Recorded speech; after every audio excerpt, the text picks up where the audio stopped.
Snells, right? Well, that's And they have a right to be, you know, it's their.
Down beside the camera. He's got okay, ready?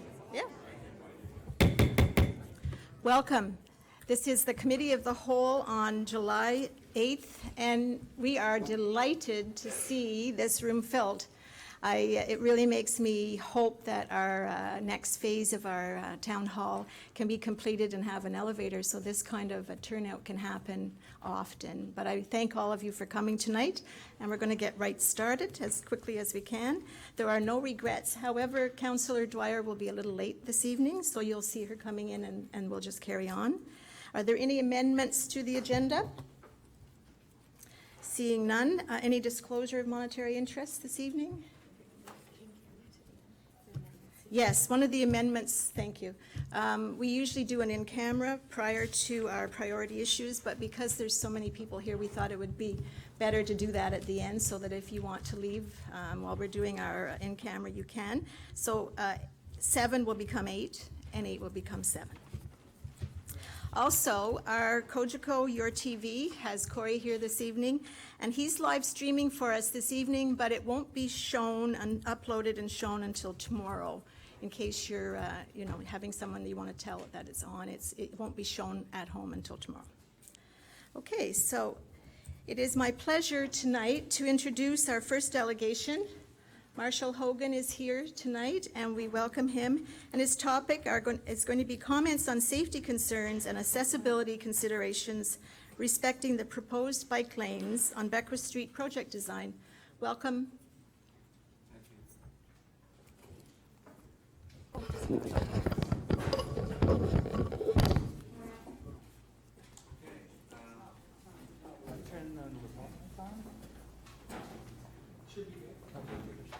Testing, there we go. All right.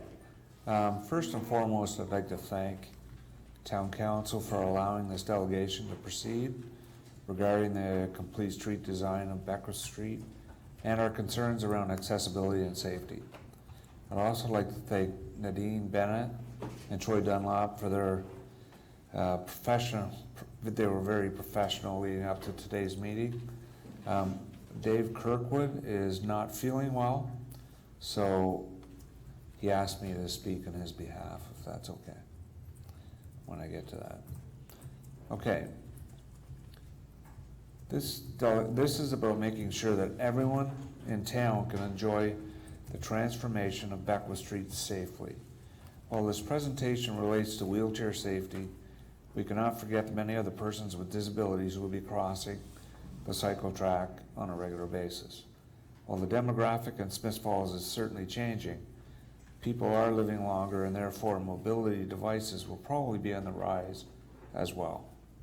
The recent good fortune in town needs to be something we can all participate in, whether we are 5 or 99, whether it be now, 40 or 50 years from now. At the end, I'll ask a couple of questions, and you guys as well, I guess, at that point.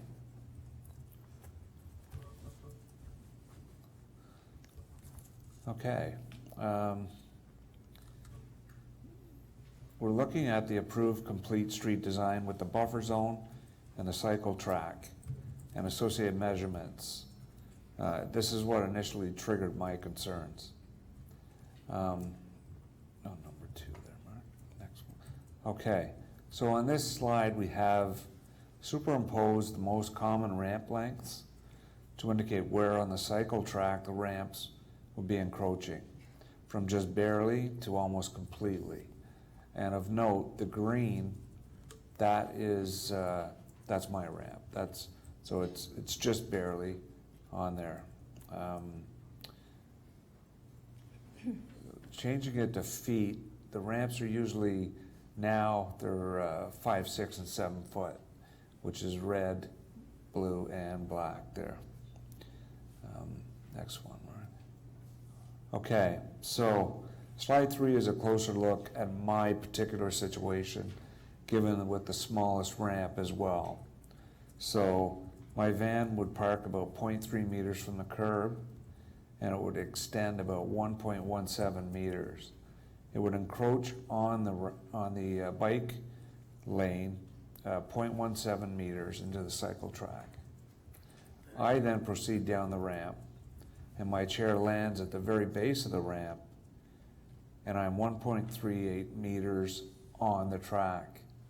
I guess the way I would compare it is if you were walking, but what happened is we drop you right in the middle of the road, and then you get to look left or right. Okay, so slide 4, a little perspective from Dave Kirkwood. His words: I park the van, and while I'm in the driver's seat, I extend my ramp. Then I proceed to exit the vehicle down my ramp. My number one concern is that I do not want to hurt anyone. Most concerning to him was particularly a child. He said it takes about 10 seconds to exit the vehicle. Visibility is poor from the driver's seat when he extends the ramp. And he's concerned about the downhill bike traffic and the high speeds associated with that. Okay, conflicting logic. The town council meeting back in January 21. I don't have his name, I've forgotten it, but Rob Clark, I believe, or something like that. A Parsons consultant indicated that angled parking was less safe than parallel parking for ramps that exit in the back of the van into traffic on Beckwith Street. When I heard that, I thought, okay, what my situation when I use that logic is how is exiting from the side of the van into traffic on the cycle track any safer?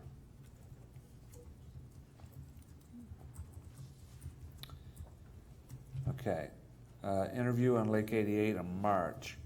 Some thoughts regarding the situation of having a ramp enter the cycle track. Any cyclist coming down or driving up a cycling lane through self-preservation or pure human instinct and consideration would likely pause and let someone on a ramp get on the sidewalk. Part of the benefits of consulting with persons with disabilities is avoiding making decisions through assumptions. I will admit, though, before my accident, I was that person as well. Okay, so the ramifications, potential ramifications when colliding with a ramp. I stress colliding with a ramp, not anyone on the bike lane. Who is culpable? The driver may be fined and lose demerit points. Who is liable? The driver is confirmed through an insurance claims department. Who may get injured? Person with disability and or the cyclist.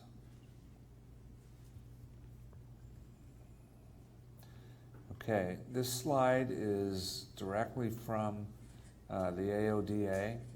It's the requirements from Accessibility for Ontarians with Disability Act, Ontario Regulations 191.11, Part 4-1. I'll just read the highlight parts. On-street parking spaces. It says designated public sector organizations, Smiths Falls, shall consult on the need, location, and design of accessible on-street parking spaces and shall do so in the following manner. They must consult with the public and persons with disabilities. Persons with disabilities. The municipalities also must consult with their accessibility advisory committee, and I don't think one is established here, so, but anyway, I could be wrong, am I? No, Is you're there not one? wrong. Okay. Okay, I just have a few questions and then, wow, I'm right on time. Basically, was there public consultation with respect to persons with disabilities when moving to the complete street design? These questions can be answered now or at another time. Do you want to wait and have me go through them all, or does anybody want But we can do it one at a time. It's probably going to Okay. be better for the audience to hear the answer to? one at Okay, a time. I'll repeat it then. Director Dunlop? Do you want me to repeat it, Troy, or Director? I apologize. Oh, dear. He's turned it up for you, maybe. Oh, great, I was staring at the ceiling. Hey there.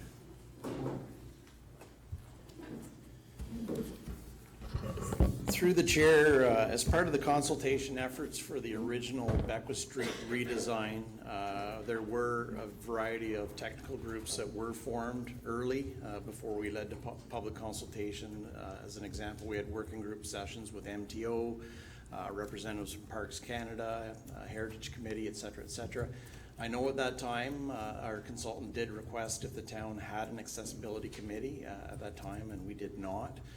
So the public consultation requirements or meeting the requirements through the Act, I would say, was addressed through public consultation, and we had 2 open houses under the EA and numerous opportunities for input online as well for those that could not attend. So that was the initial outreach. So. Do you want to stay there for the other questions in case you? Yeah. Absolutely. Okay, thanks. Just to respond to that, I think it's necessary to see examples of persons with disabilities and their comments at that time, to be assured that they were contacted. Not that I mean, proof is in the pudding. You need to know if they were really spoken to. The second one, has the town of Smiths Falls considered any of the potential ramifications when addressing safety requirements with the cycle track? Madam Chair, in speaking with Parsons this week, in anticipation of the presentation tonight, I asked some of the very questions about how cycle tracks function, and in particular some of the examples that have been done in Ottawa, Toronto, and elsewhere. It's my understanding that in a cycle track arrangement where you've got parking, a buffer strip, and an adjacent cycling track, the conventional arrangement is that the cyclist is generally, it's signed, and the cyclist must yield to pedestrians as they pass through that area. That becomes more prevalent, obviously, when you get into a core commercial area such as the downtown, but that would be the function of that. Now, in recognition of the presentation and some of the dimensions on the ramps, I'm feeling I'd like to revisit some of that information with Parsons and perhaps have the opportunity to respond further on that. Okay. Thanks, Troy. Okay. Something I wanted to mention within that question was looking at kind of pedestrian laws or rules, if you will. They suggest that you make eye contact with be it a vehicle or the bike, and that harkens back to Dave Kirkwood's problem when he's putting the ramp down.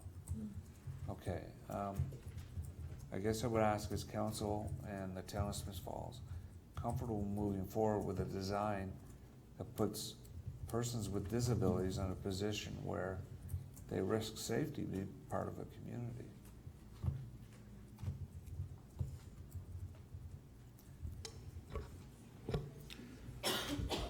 Through the chair, certainly no, we do not want to see a concern where a risk is presented. But I do wish to identify that through the design process and in the review of how that functions, both in the Ontario Traffic Manual Book 18, it is viewed in the industry as shared space with pedestrians regardless of their level of mobility. So a cyclist would have to yield to those locations when they encounter them. I would like to state that in the amended design, and responding to the current council's request, we did install, or I should say we accommodated designated spaces at the start of each block. And if you can picture a cyclist coming up the street, they would essentially be crossing a street. They would have full vision of those designated spaces, so they would be in a slower and certainly an elevated site of awareness as they cross the street and approach these parking spaces. If there's modifications that perhaps need to be done in those locations, I think we could certainly revisit those and produce the best design possible. If you look at Beckwith Street today, there's a lot of shortfalls when it comes to accessibility. We've got 6 spaces on the corridor, or actually should say we have 7 spaces on the corridor today. The 6 that are in the first phase, none of them meet the width standard of a type A van parking facility. So right now we've got spaces where there's no way to deploy ramps off the side. Some of them are so narrow the front of the vehicle obstructs the ramp, rendering it unusable. In addition, every other parking space along the corridor also has a barrier curb to navigate, and if you look to the complete street design, it may not be perfect, but we've certainly made some drastic improvements. We've removed the barriers from parking and the adjacent boulevard.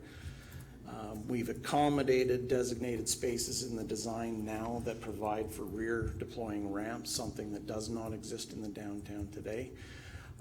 We do want to get it right. If there is a concern, if there's a better approach to looking at the side ramps, we certainly want to do that right. But in my discussions with Parsons and in my understanding of the rules of the road for a cycle track, it's a yielding environment where the cyclist yields to the pedestrian, and again, the pedestrian regardless of their level of mobility. Mayor Penko? Yeah, Marshall, thanks for the presentation and the questions. And from my perspective, our objective is to create a safer, more inclusive downtown environment, and that means trying to balance the needs of a variety of people, and your point's well taken with regards to the risk of side ramping vehicles. And the one, and I don't know if you're going to show it here, but the one link you sent us to our street, I guess ourstreetsimples.org, I guess, shows a ramping vehicle, how you can create a bigger buffer zone for the accessible space and narrow the cycling lane at that point to cause a restriction to, I guess, make sure that any cyclist going through there would slow down before passing through there, creating, I guess, more of a caution than what may have been there before. I don't know if Parsons has considered that, but I think it's a very good A point. bigger buffer zone, is that what you're talking about? Yeah, yeah. Well, no, it's on, What slide? it's on your last slide, I believe. But, so the point is that if we can probably get it put up on the town website or something, it shows very well how to create a bigger buffer zone around that accessible spot to make sure it's safer for everybody. But Right. our objective certainly is to create a safer, more inclusive downtown, Beckwith Street. And that does mean trying to balance the needs of a variety of people from a variety of modes of transportation. It probably means that no mode is going to be perfect, I guess, and that's the challenge that we have in design, is try to how to ensure we have safety for people walking, safety for cyclists, safety for people using accessible spaces and wheelchairs, slowing traffic so it's safe for pedestrians crossing the street, and we hire a professional design firm and engineering firm like Parsons to put those recommendations together. So I think it's good that Troy has the opportunity to go back to Parsons with your questions and your concerns, and to see what their answers are for that. Yeah, I would just comment and say that a bigger buffer zone would have to be, my chair is 1.38 meters. You'd have to create a buffer zone for my chair not to land on the track. Yeah, I'm just going by the picture that you sent, so I'm not sure how that fits with, because it narrows it a little bit, but. Put the one with my wheelchair up there. That one, right there. Yeah, so and it's our streets, smpls.org was a link that was part of your presentation, but anyway, I guess it's a matter of having that bounce it off Parsons and seeing Okay. what their thoughts are on that. Yeah, I would rather correct whatever it is that got through there. The buffer zone has to be at the very least the width of my chair, period. Yeah.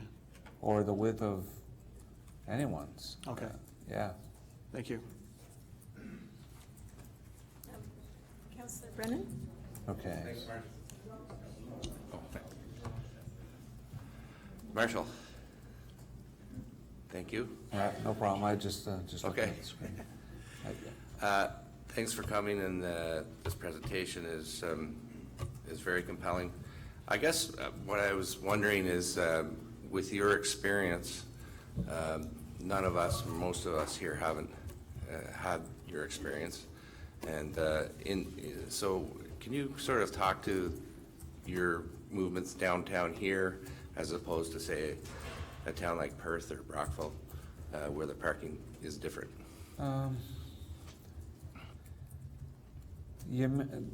The thing is, you make do, right?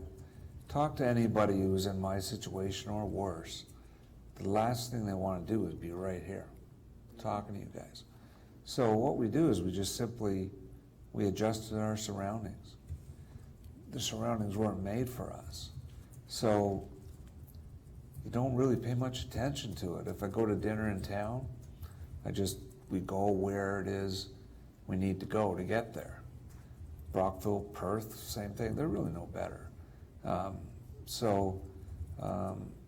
That's just the way I think most people in our situation are. We adapt, but we shouldn't have to adapt, right? You know, so.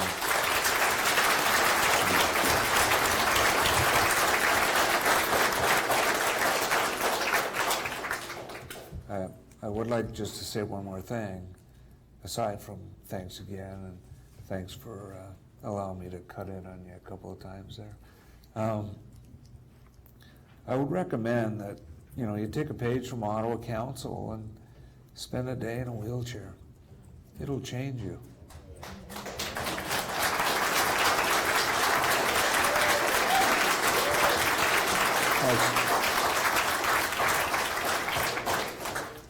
Thank you, Marshall. All right, And thanks.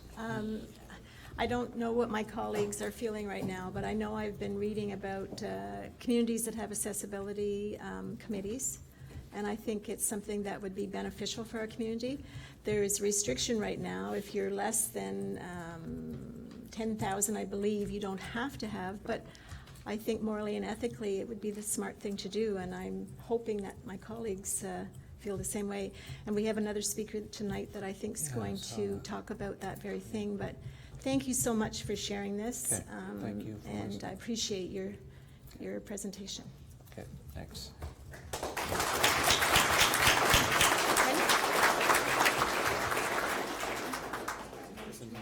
Oh, I'm sorry, there were two people who wanted to make a comment and have a question. Sorry, Councillor Dwyer. Oh, good.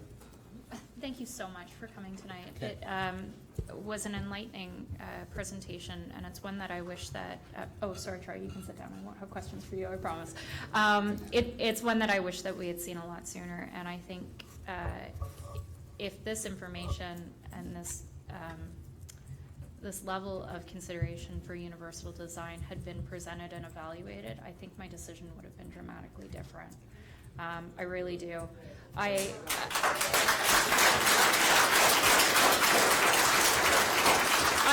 find myself struggling to balance matters of public interest on Beckwith Street design, and I think as wonderful as it is to create complete streets in the eyes of moving traffic through downtowns, I place a higher weight on universal design and creating a complete downtown that's usable by all persons and bodies and not necessarily all modes of transportation. I think, Marshall, I'll ask you one question, and it's whether or not you have taken a look at any other aspects of the design and would like to offer comments on accessible needs throughout the rest of the design. Oh, the design is light years from what we have now, right? There's no question about that. So from a, ease of movement perspective, it's, compared to what we have now. Yeah, it's a little bumpy. I hear that. I do have to say, it breaks my heart to hear you say that you feel like you just have to make do. That's the way it is. It really does. That's not the type of community that I want to live in, and I know that Canada in general is light years behind where we really should be, and in a lot of ways it becomes an issue of human rights. So I'm pleased to see that Director Dunlop will be speaking with Parsons to see how we can accommodate better universal design in our options going forward. So thank you again. Thanks. And Councillor McGuire, sorry. Thank you for coming, Marshall. That was very thoughtful, and I'm really looking forward to hearing what comes with Parsons and the discussions forward. What can we be doing to make the transition from getting out of the car is one part we talked about tonight. The second part is getting from the sidewalk into the business. And do you have any insight on what we need to be thinking about to make that easier for people? To get to the next step, getting into businesses, you mean? Yeah, so you're on Yeah. the sidewalk now. So I'm on the sidewalk, and yeah, I'm looking up and not there, that type of thing. It's I hesitate to say this, but I was going to say, without the bike lanes, you have more room to allow for the buildings to do what they have to do to get more accessible.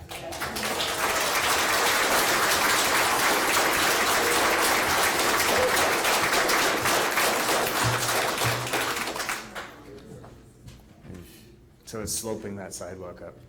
Well, yeah, they have to make some type of ramp situation or bring the door down to me type of thing. So whatever has to happen. It's not an easy thing. That's not easy at all. All right, thank you. Okay. Okay, thank you very much. Okay, thanks. Thank you, Director Dunlop. Thanks very much. Our next delegation this evening is Stephen Fournier. I think I saw him coming. Yes, he's sitting right there. And Stephen is going to talk to us about practical consideration and concerns regarding the complete street design approved by council on January 21st, 2019. Welcome. I'm doing this in a while. It should be on if you just... Is it on now? Yeah. Good. Connected. Thank you.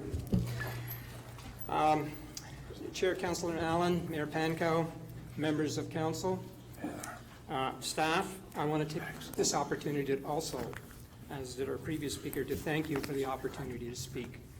My perspectives, I'll keep it as quick, I'll go as quickly as I can, is simply this. I'm a non-resident. I'm probably one of several thousand.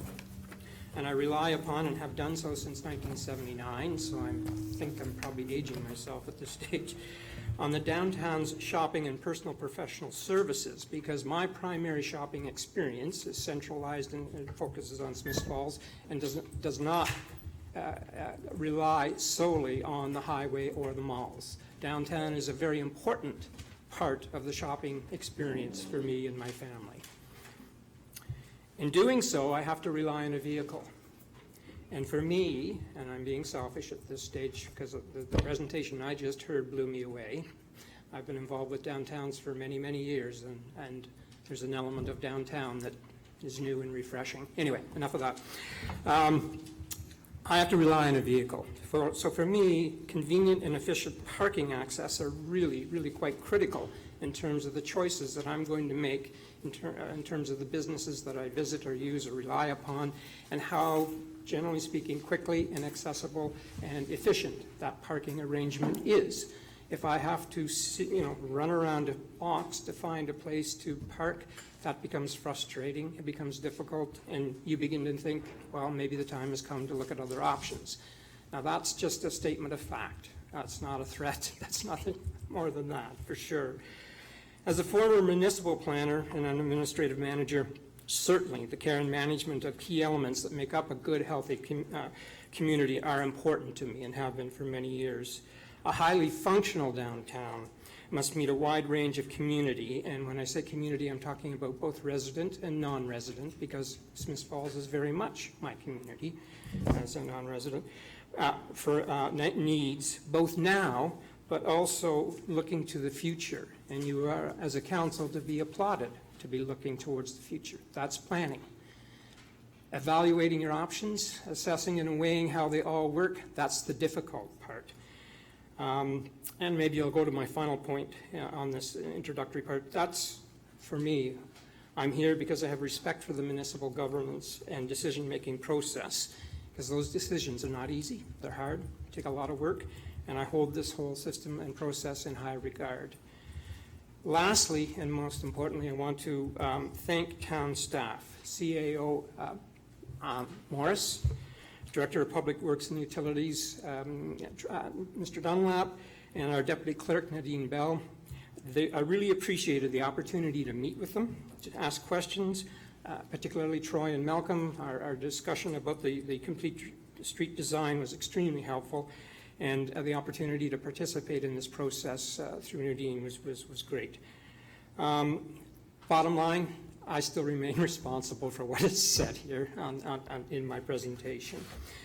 So the key points, quickly. From my perspective, the community has been and is, in fact, quite engaged. There were over 5,400 residents and non-residents that signed petitions that, frankly, in my career and history, 43 years in municipal business, is unprecedented. I've heard of hundreds, maybe a couple, that sort of thing, but this is really something that was, the magnitude of it takes me back a bit. But I can only speak as one individual, and that's all I'm doing tonight, is speaking as one individual. But I'm confident, frankly, that there are many people who are passionate about either maintaining the angled parking or to move on to the complete street design. And I think for Beckwith Street, and while the next point in my presentation is a statement, it's really a question. And that I'm saying council may wish to explore an effective community engagement tool or medium that would allow council to hear all of these voices so that people feel that the process is accessible. It was a statement in my presentation, but really I'll say that's my first question. Would council begin to look at something like that that would allow that meaningful input to take place?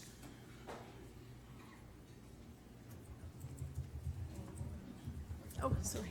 Councillor Alford. Hi, Steve. Hi. Should I turn this off while you're speaking? No. Is mine on? New technology. I know.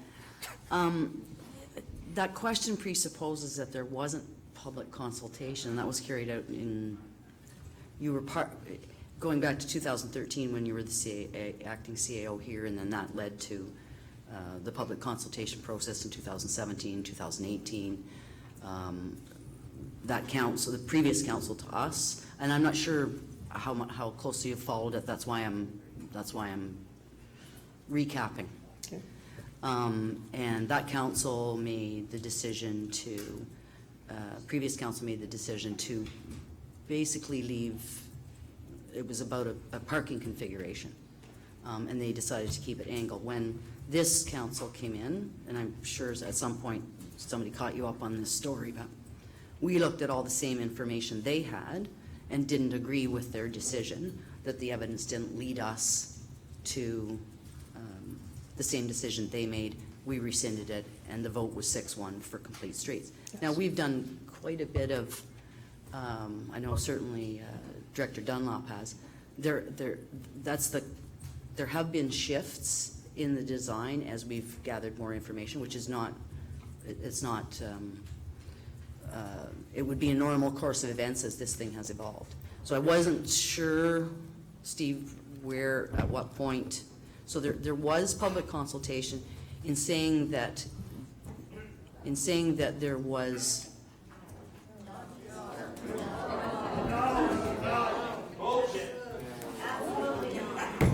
You know what I mean? There was a public consultation process, Steve. Please be respectful. Thank you. Thank you, Councillor Alford. Okay, I think enough has been said about that point, and I'll leave it alone at this Thank stage. you. Okay.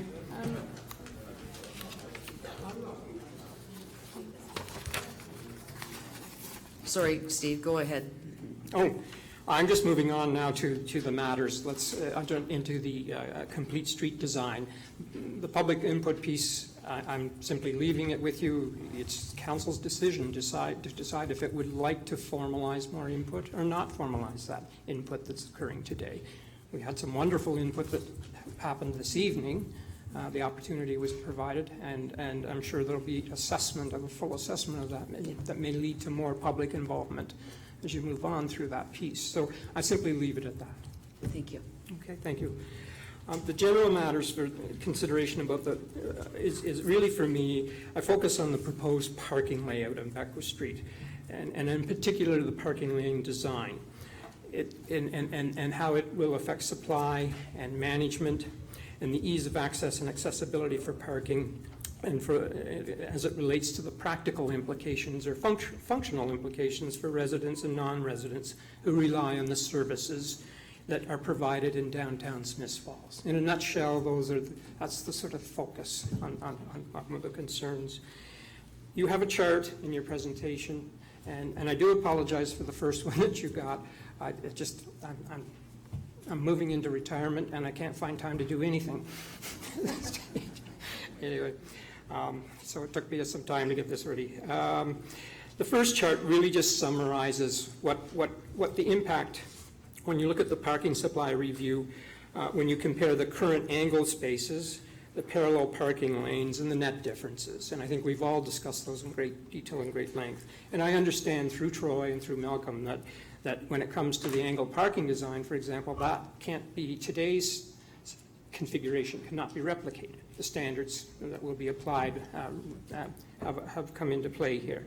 So the net difference, when you don't take into account the accessible handicap parking piece, is really, in phase one, and that would be from Chambers Street right up to Russell.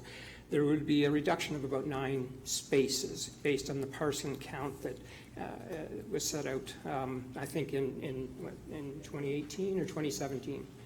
Yeah, about that, yeah. So these statistics came from Parsons as well. Chart 2, this is the old planning side of me. I wanted to take a little closer about what it means and how we, in a functional, practical way, how will the parallel parking lanes work vis-a-vis our vehicles and the size of our vehicles. And so that chart, that table, we worked through the process, and the numbers are all there. I don't need to repeat them. But the bottom line is, when we look at the Beckwith Street from Chambers to Russell, the parking design length is going to be based on 61 spaces, according to Parsons. And of that, and when you take into account that the total lane length, less the space devoted to the handicapped spaces on the plan, and the space devoted to the private access egress TD bank, there's about 310 meters of parking lane. And what that means when you do the math is that about just a little over 5 meters is going to be devoted to a vehicle, or translating into a figure that I'm more comfortable with, a little over 16.5 feet on average. That's the space devoted. Understand that. And I understand, too, that there's a future here as we move forward in terms of cars and footprints and carbon and all that sort of thing. But we also have to look at the future from where we're standing as well. So the third chart, what I wanted to do is have a little look then, okay, typically, what happens? And I didn't explore a lot of communities, but I had to look at places that I was familiar with: Perth, Carleton Place, Westport, and I also had to look at the design standards that are currently in place for Smiths Falls, just in terms of what seems to be applied these days. And when we compare when we look at the chart 3, we have 70 spaces in the existing angled parking arrangement. That may vary in the end if it was angled. The complete street design for that run from Chambers up to Russell will be 61 spaces. But if we then begin to take a look at that sort of typical parallel parking standard, whether it's 22 feet, which is very, very common when you go to Perth, Carleton Place, even Westport, and it's a standard found in the town's current design standard. Now, that's a design standard. I'll set it aside. If you look at 20 feet, and then if you look at 18 feet, and those were common configurations that I found in the field when I was out in those various communities, we see that the spaces could vary actually from 46 spaces down to up to 56.5 spaces, roughly.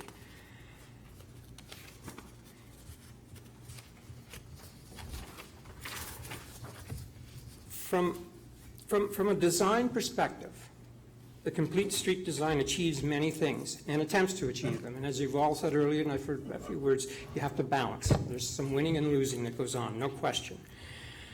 There's no question it's going to accommodate the connecting link traffic, and there's no question it will enhance the pedestrian cycling needs. But functionally, the reduction of the current ratio in the overall width on Beckwith Street for vehicles, that includes the laneways and the parking space, which is currently just a little under 76%, will be reduced to 55% to accommodate the new cycle and improve pedestrian lane movements.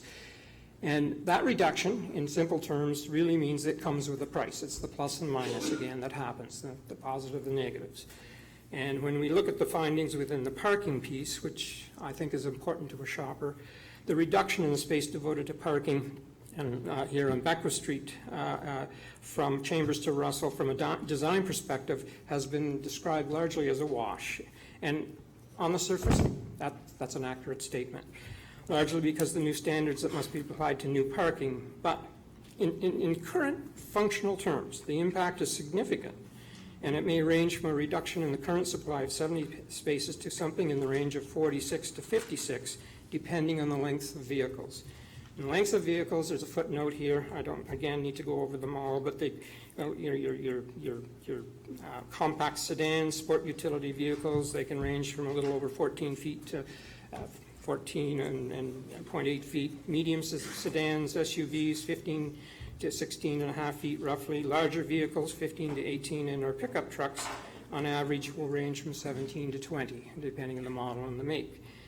So all of that tells me that the numbers that we're really talking about here will be highly dependent on the type of vehicle that actually tries to use the space. In my opinion, and applying these same standards for the next phase of the project will, again, in my estimation, compound those numbers as you move to redevelop the entire Beckwith Street, Main Street. In my opinion, the reduction in supply will have a direct negative impact on both the downtown shopper and also on the merchant, who relies on their vehicles for the accessible and convenient parking, and the merchant relies on that person to come to their store. And my second question this evening, has that impact been considered in terms of how the impact on the parking supply and then the impact on the shopper and the merchant by council or by staff?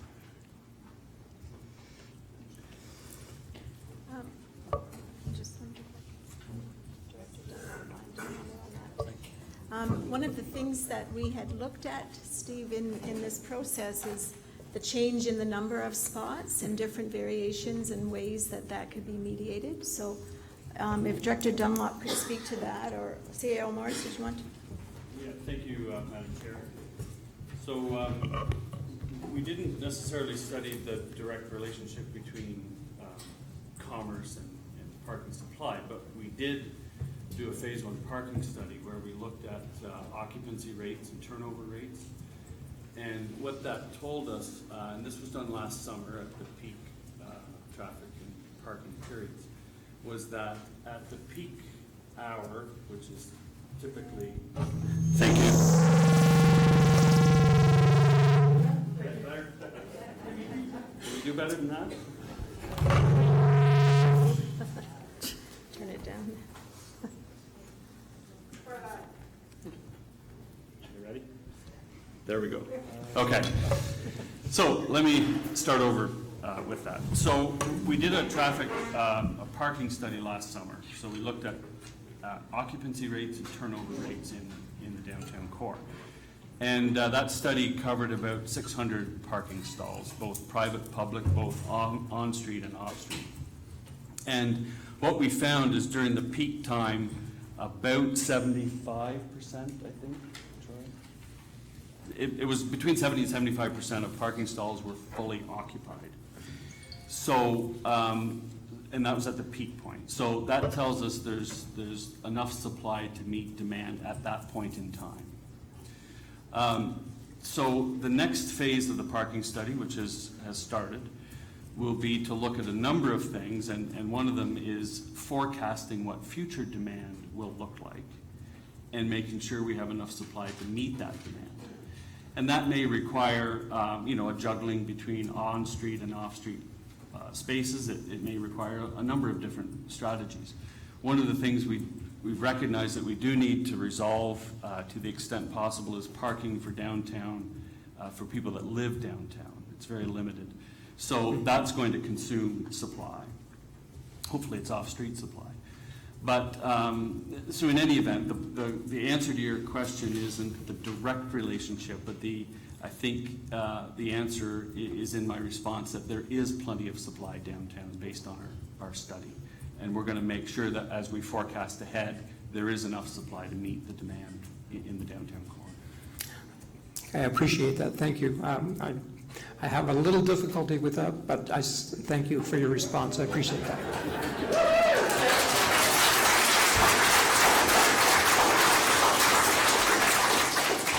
You want to talk about the difficulty?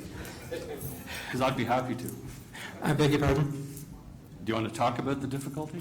The difficulty really the difficulty relates primarily to Beckwith Street, CAO Morris, and the accessibility piece, because I know that you've done an overall study for downtown in terms of utilization rates, supply, et cetera.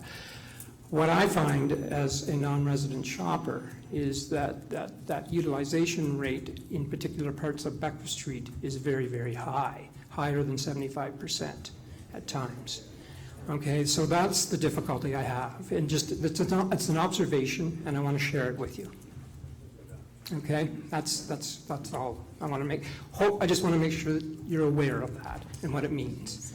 Yeah, absolutely, and as I said, we looked at the whole of downtown, not just Beckwith Street. I thank you. Councillor McGuire?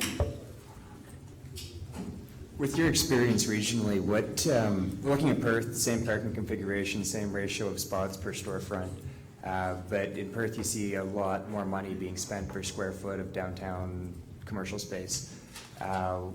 Why would it be any different here? Why would this be the deciding factor here of whether or not businesses succeed downtown? Oh, well, for me, it's the delineated parking space piece in terms of the parallel lane. The difference here is in Perth, that space is on average 22 feet. When you get to corners or intersections, it'll go down to 18 feet, but it's kind of a standard that's applied. You find the same thing in Carlton Place. In Westport, for example, you'll find 18 just within the body of the parallel parking delineated spaces. It's tight when you look at the type of vehicles. So my only comment here about commerce is really the accessibility of a shopper to get to the business they want to get to as efficiently as possible. That's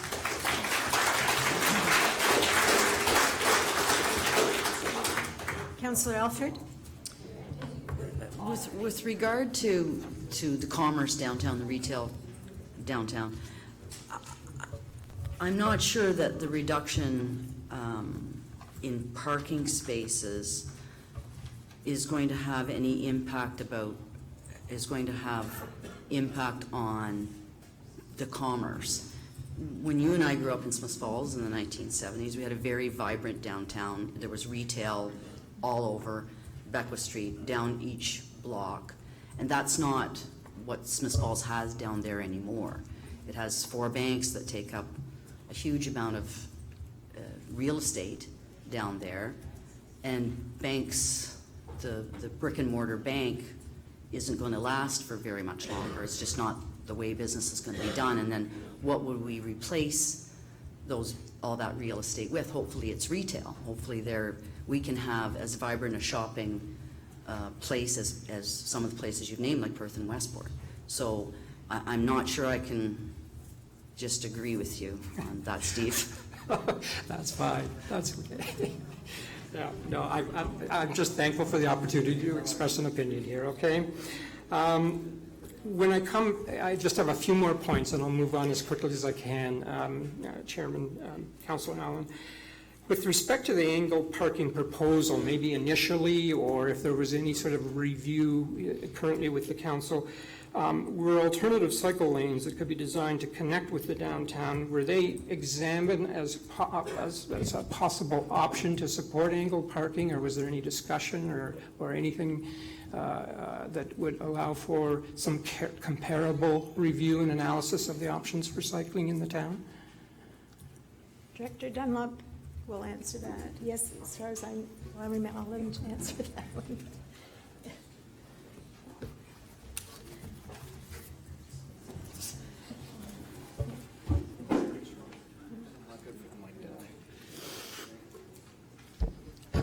Through the chair, I would have to defer everyone to the public presentation materials that Parsons rolled out very specifically in the early and first stage of consultation. They looked at cycling in terms of a local context, looking at our official plan. They also looked at cycling in a regional context in terms of connectivity to adjacent counties, and they also looked at trends provincially in terms of where cycling was going. So it was examined. I guess the key question we want to come back to when it comes to cycling is, again, when we go back to the original 2 options that were presented to the previous council, we begged to answer that question: where would a cyclist be accommodated? A cyclist can be on any roadway in Ontario by choice. save and accept the 400 series highway. So we looked at the Angle Street option as an example and said, where would a cyclist go? We knew obviously there was no accommodation in the boulevard.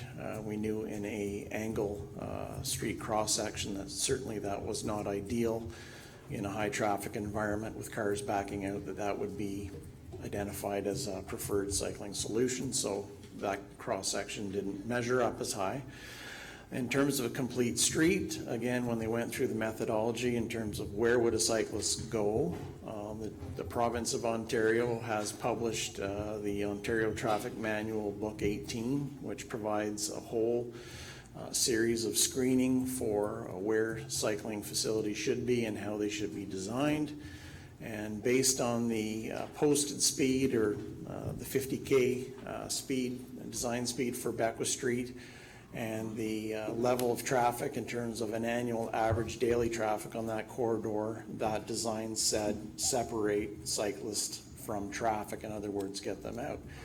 So in reviewing a complete street alternative against that provincial guideline, it says take them out of traffic and separate them, and that's how the evolution came in terms of the cycling track. So that's the evolution of the cycle track in terms of the complete street. Thank you, Director Dunlop. And Councillor Dwyer had a question. I'm sorry, Steve, in the last comment, she's going to... No, that's okay. I think Mr. Fournier had a couple other points. Maybe he could continue and then I'll ask questions. Do you want to talk now?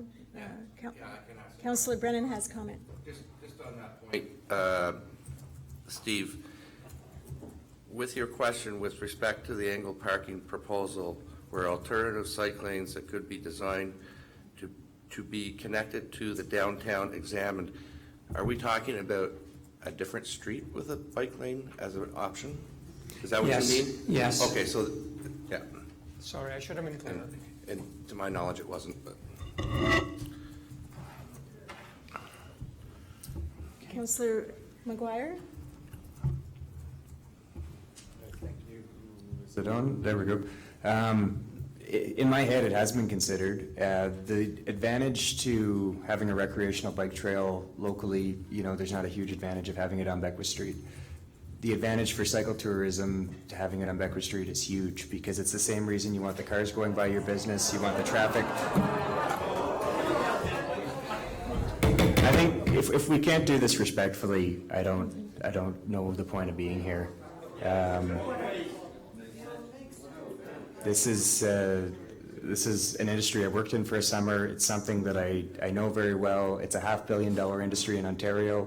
And, one of our local businesses is a bike shop. So, we can either try to come together and come up with a good street that works for everyone, or we can form sides and yell and degrade into this cycle that's happening right now.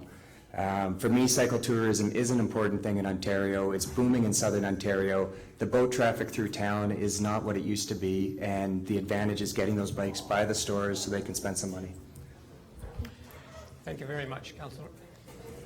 Thank you very much, Councillor McGuire.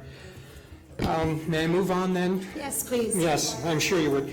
And here, in the absence of dedicated parking stalls, will management policies be put into place to deal with parked vehicles, for example, that block another vehicle?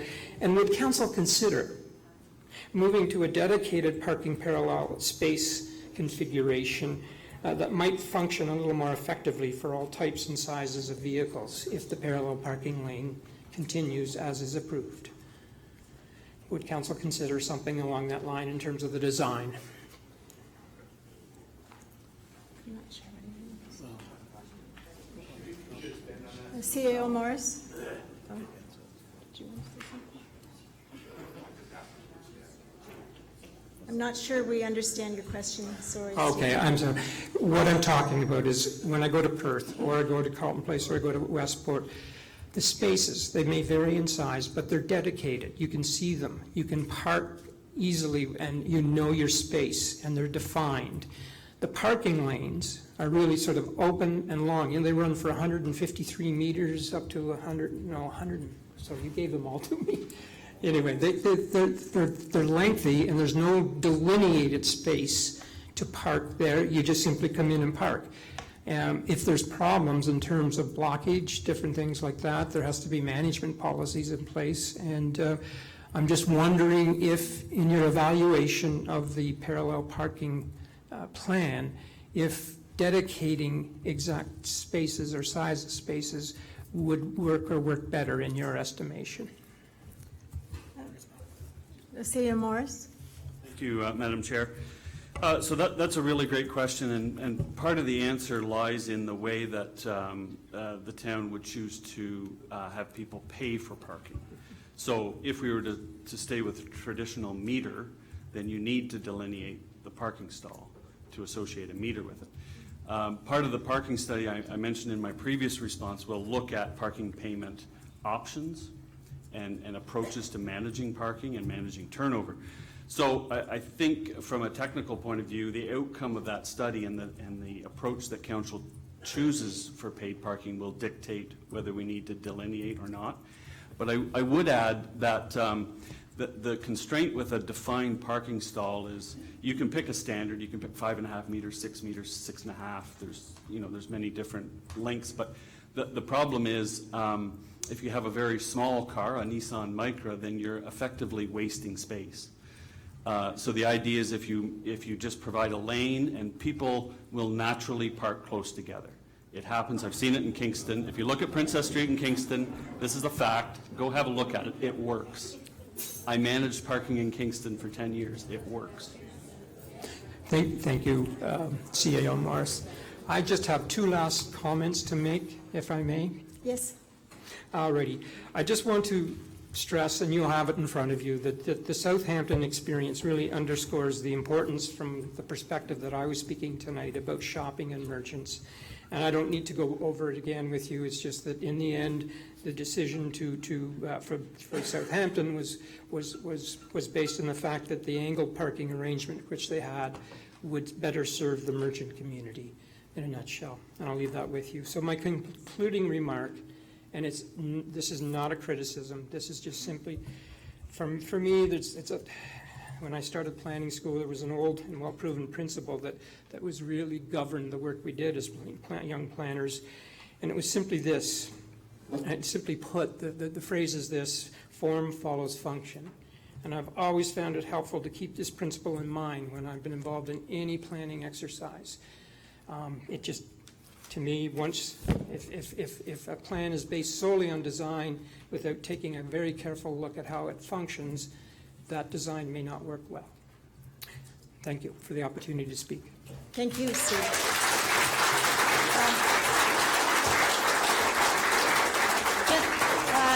Just a couple more comments. Steve, if you could stay.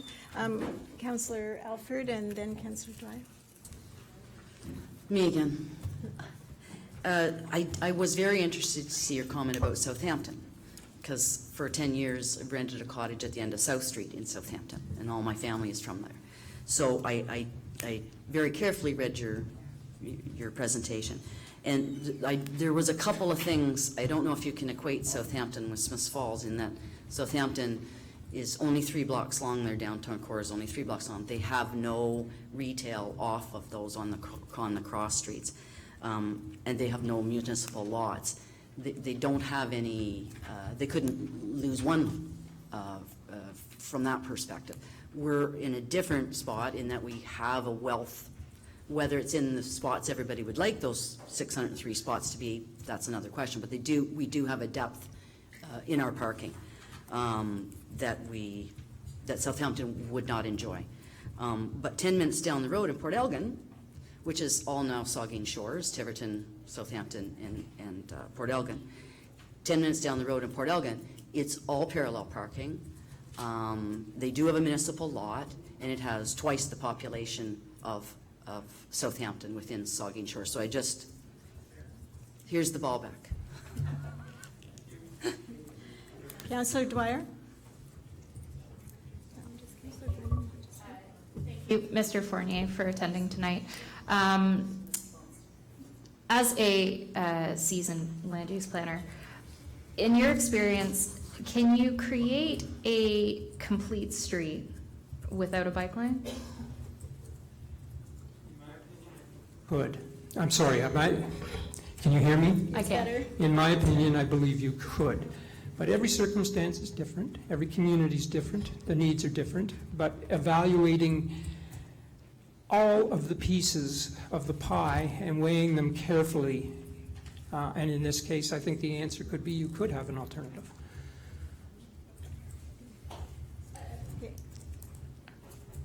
I could listen to you talk about planning all night. I really could. But if you could go back through the last 18 months, if not more than that now, and do one thing differently, what would you in your years of municipal experience do differently?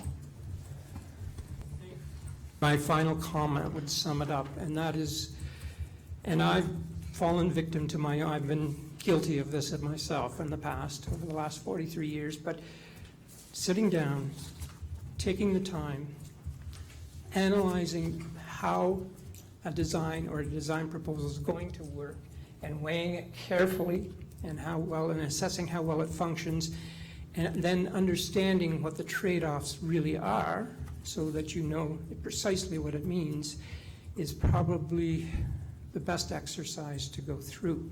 I'm not suggesting you haven't done some functional analysis and that sort of thing, but I think the complete street design as a total package raises, in my mind, enough points of consideration that I would have been, if I was sitting in your chairs.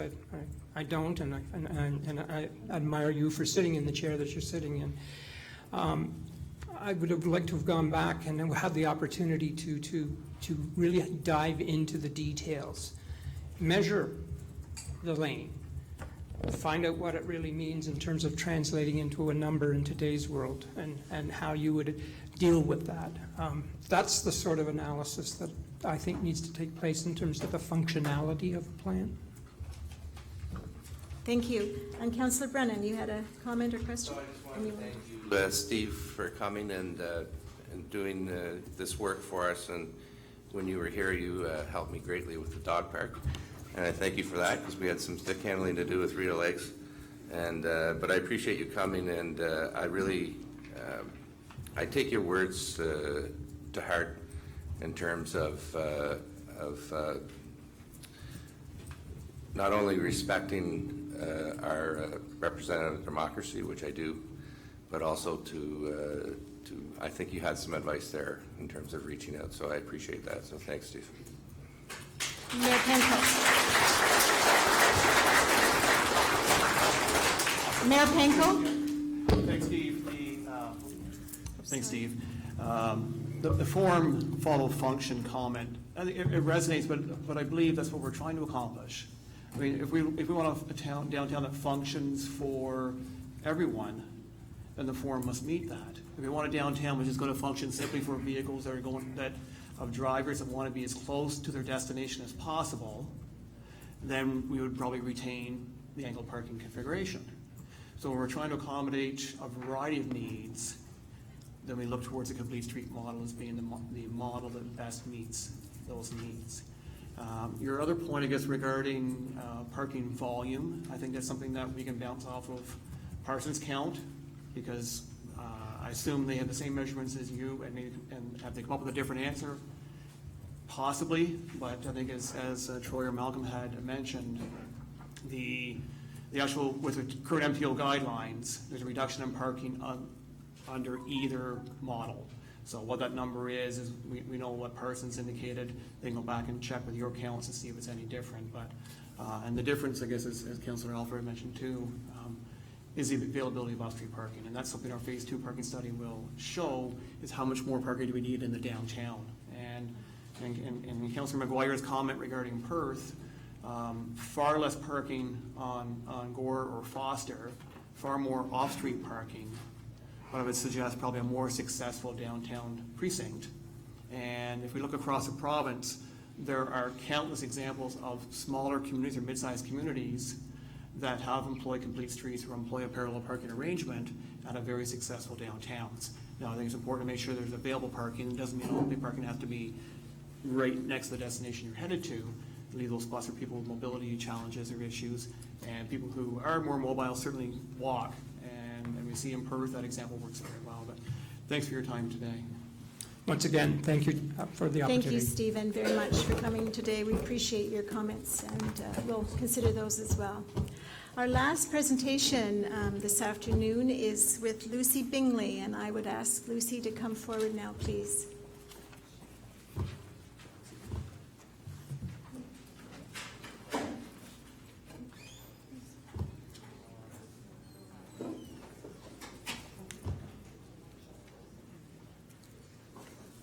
Now, does she have a presentation to go? I guess that's what Nadine's doing.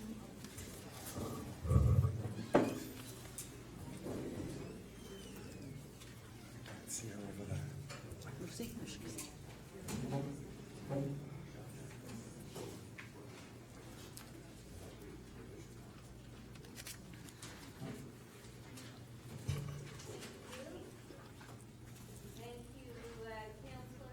Mayor Panko, for allowing me this opportunity to speak to you tonight about a request for an accessibility committee led to address the challenges and the barriers to improve accessibility in the town.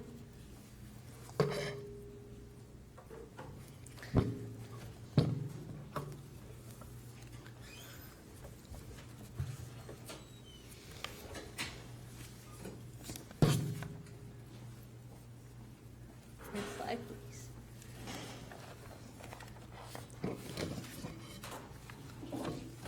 Okay, to begin my presentation tonight, I have drafted a potential terms of reference for use with this committee.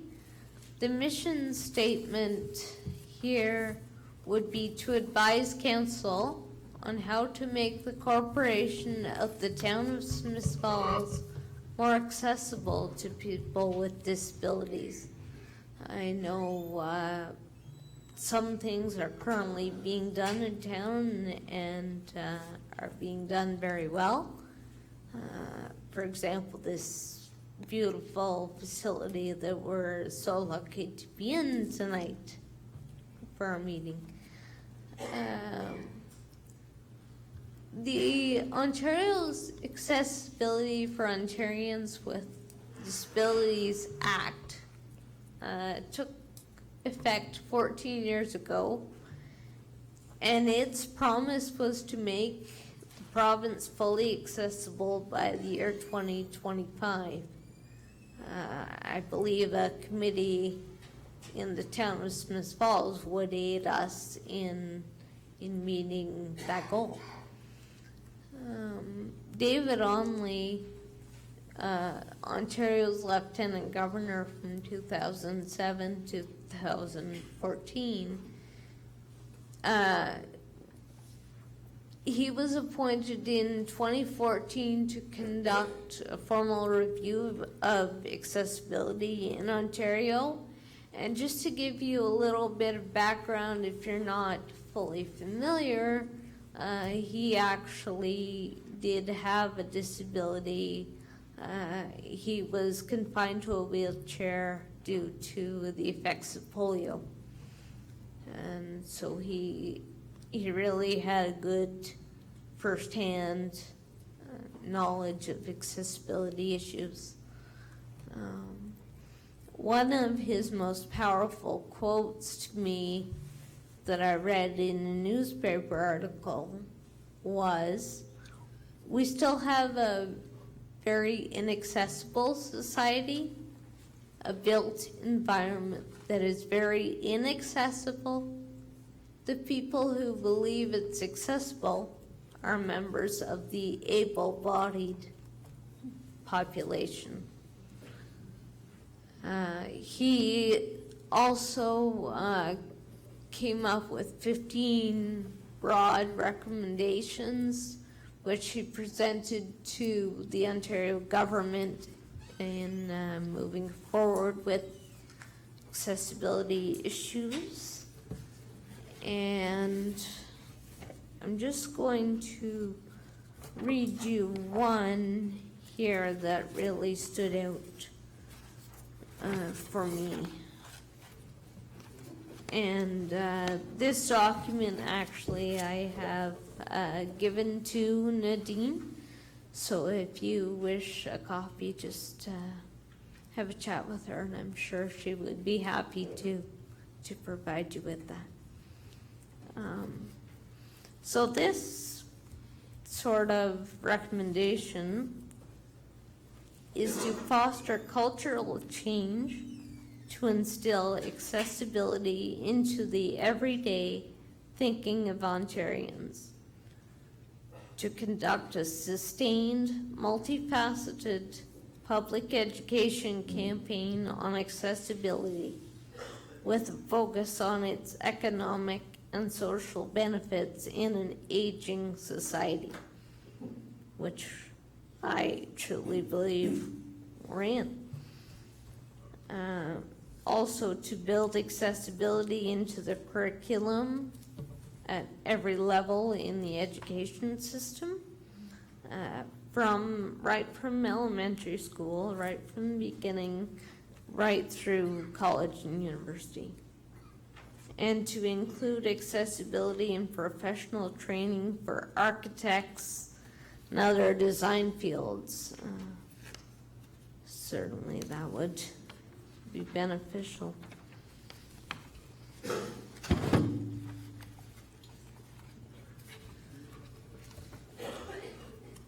A proposed vision for this committee would be to improve the accessibility of Smiths Falls by removing existing barriers and by preventing new barriers from being created.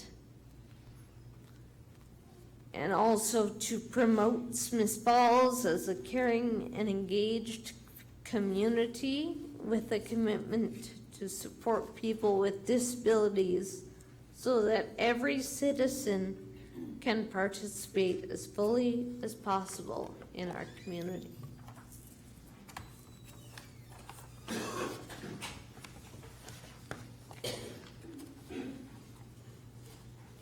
An accessibility committee could really help the town of Smiths Falls to be proactive and prepared to meet our legislative requirements by the year 2025, but we can start now.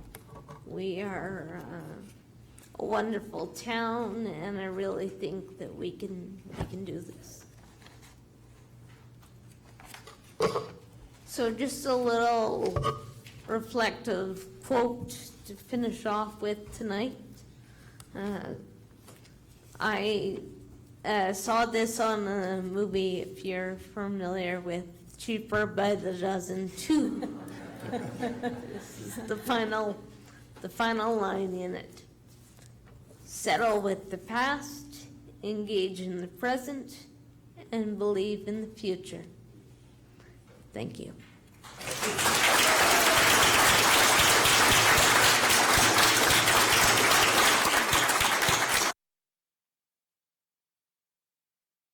Lucy, 9 years ago when I was running for the first time, one of the things that I cared most about at that particular time was trying to make our community more accessible, and I don't think we're there yet. And I really believe that this committee would be helpful over the next 4 years, and I'm hoping that my colleagues agree with me. But thank you for bringing this to us, and would you be willing to sit on such a committee? Yes. That's wonderful. Councillor Brennan? Hi, Lucy. Thank you. Thank you. Can you hear me? I've known you for a while, and I agree with Councillor Allen, and I want to thank staff because they gave us some insight into what we can do, and we can, in fact, set up such a committee. And I think part of the requirements were that the majority of the committee need to be people that have experience, i.e. people with disabilities. So I see another potential member of the committee sitting in the audience as well. So And we can't, 2025 will be here before you know it, and we've got some things to do. Specifically, it comes to mind the town hall, and we want to be able to have the ability to have you there, and maybe someday you'll be there as a counselor, which would be nice to see. So, Potentially. so I certainly support it. Councillor Alford? Congratulations. Thank you. I'm very happy to see you here, Lucy. Thank you for coming. I know that one of our other councillors, Councillor McGuire, has been a proponent of this for a while, and I'm fully on board. And like anyone who knows you, I wouldn't be at all surprised if you are at council table someday. Councillor McGuire? Thank you for coming tonight, Lucy. That was an awesome presentation. I think if there's one thing we can all take away is that having these conversations before we start planning things is the best way to make a design that includes everybody and makes a result that's good for everybody. I'm really excited to see this move forward. I'm really excited to have a group that that we can formally give projects to and get a variety of perspectives on. I think the terms of reference that you sent us are really well put together and modeled after Lanark County's Accessibility Advisory Committee will be a really good starting point for us. And I think that we should work to get this going as soon as possible. And if you're interested in serving on this kind of a committee, I'm sure the call will be going out soon. All right, thank you very much. Mayor Panko? Yes, thank you, Lucy. And as you can see around here, you've got broad support for an accessibility committee. And it's something, to be honest, we've thought about and talked about a little bit in the past, but it never got off the ground. And I guess you were that catalyst we needed to get this done. So I think I'm very confident that it's coming forward. I'd like to see your terms of reference that you've designed and look forward to you being part of that.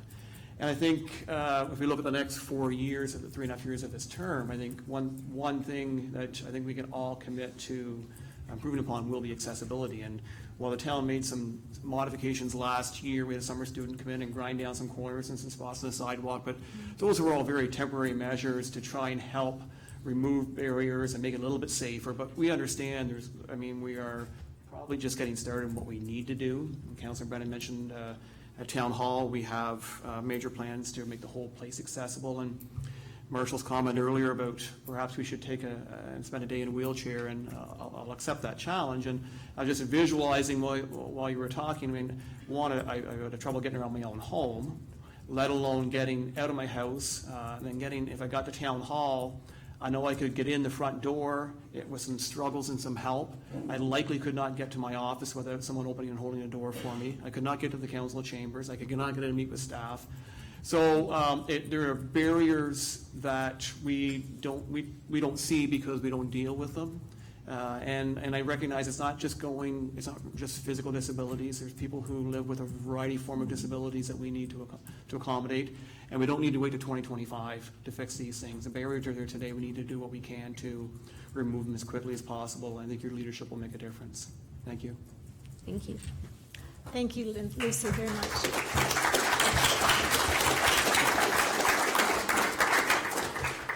Okay, moving on, I need a motion to adopt the minutes from Monday, June 10th, 2019 Committee of the Whole, and Monday, June 24th, 2019 Committee of the Whole. Councillor Alford and Councillor McKenna, thank you. CAO or Director's Reports? 2, okay. Director Dunlop, thank you.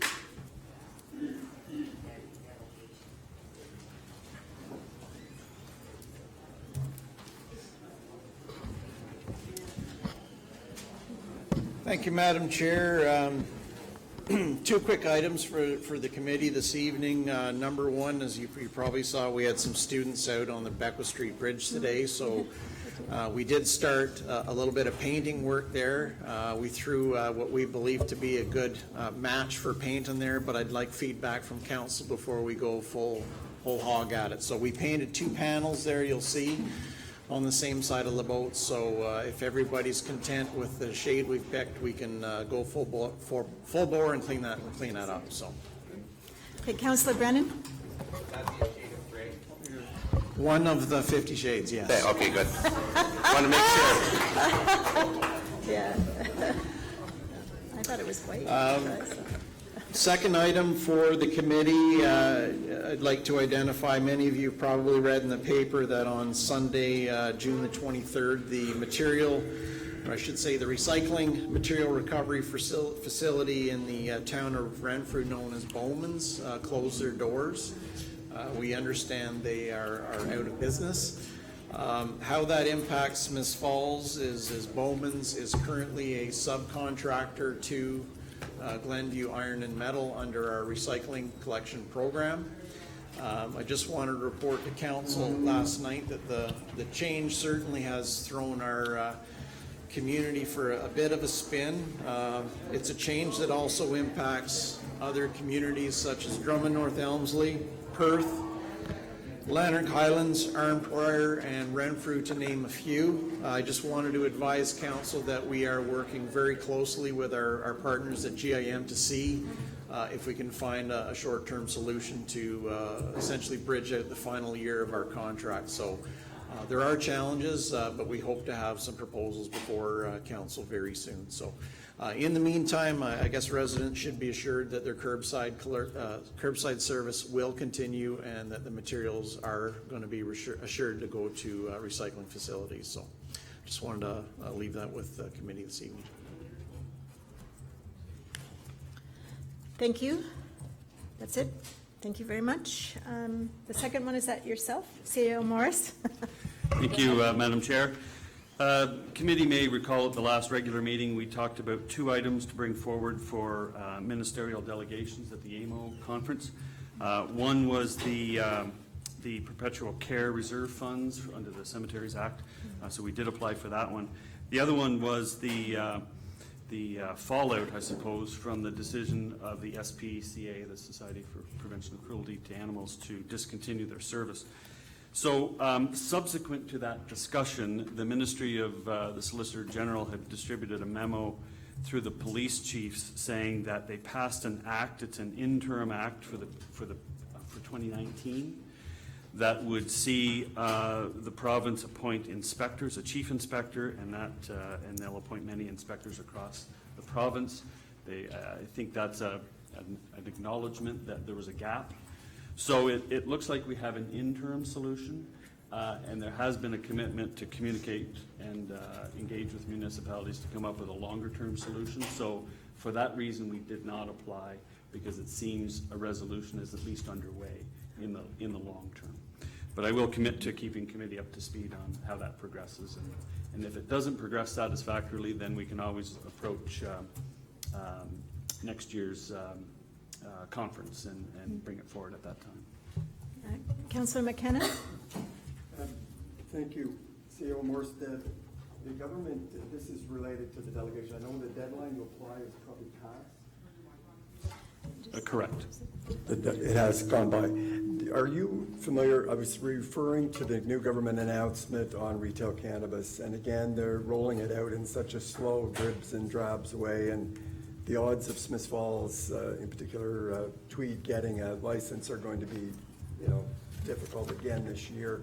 Do you know of any other municipalities that are taking a delegation forward on this topic? Or I know we wrote a letter after the first, and it's too late for a delegation. Is there any way we can piggyback, or is there do you have any other suggestions on how we can get this, not let it go, that we're still not satisfied? Through the chair, so that's a good question. I don't know at this point in time if others have applied, but I can certainly reach out to AMO to find out, and if so, we could ask to be part of their delegation if that was the wish of committee. Okay. Thank you. Okay. See nodding heads, I think. Everybody agrees? Okay. Thank you. The correspondent items, the first one is letter from Stewardship Ontario dated June 30th, 2019. The topic is industry funding for municipal blue box recycling for the first quarter of the 2019 program year. And it's exactly as it has been, so that's basically an information item for us. However, B, C, and D, with council's permission, I would like to add as priority issues because they do require us to make a decision. Yes, Councillor Brennan? was the Roma Combined Conference.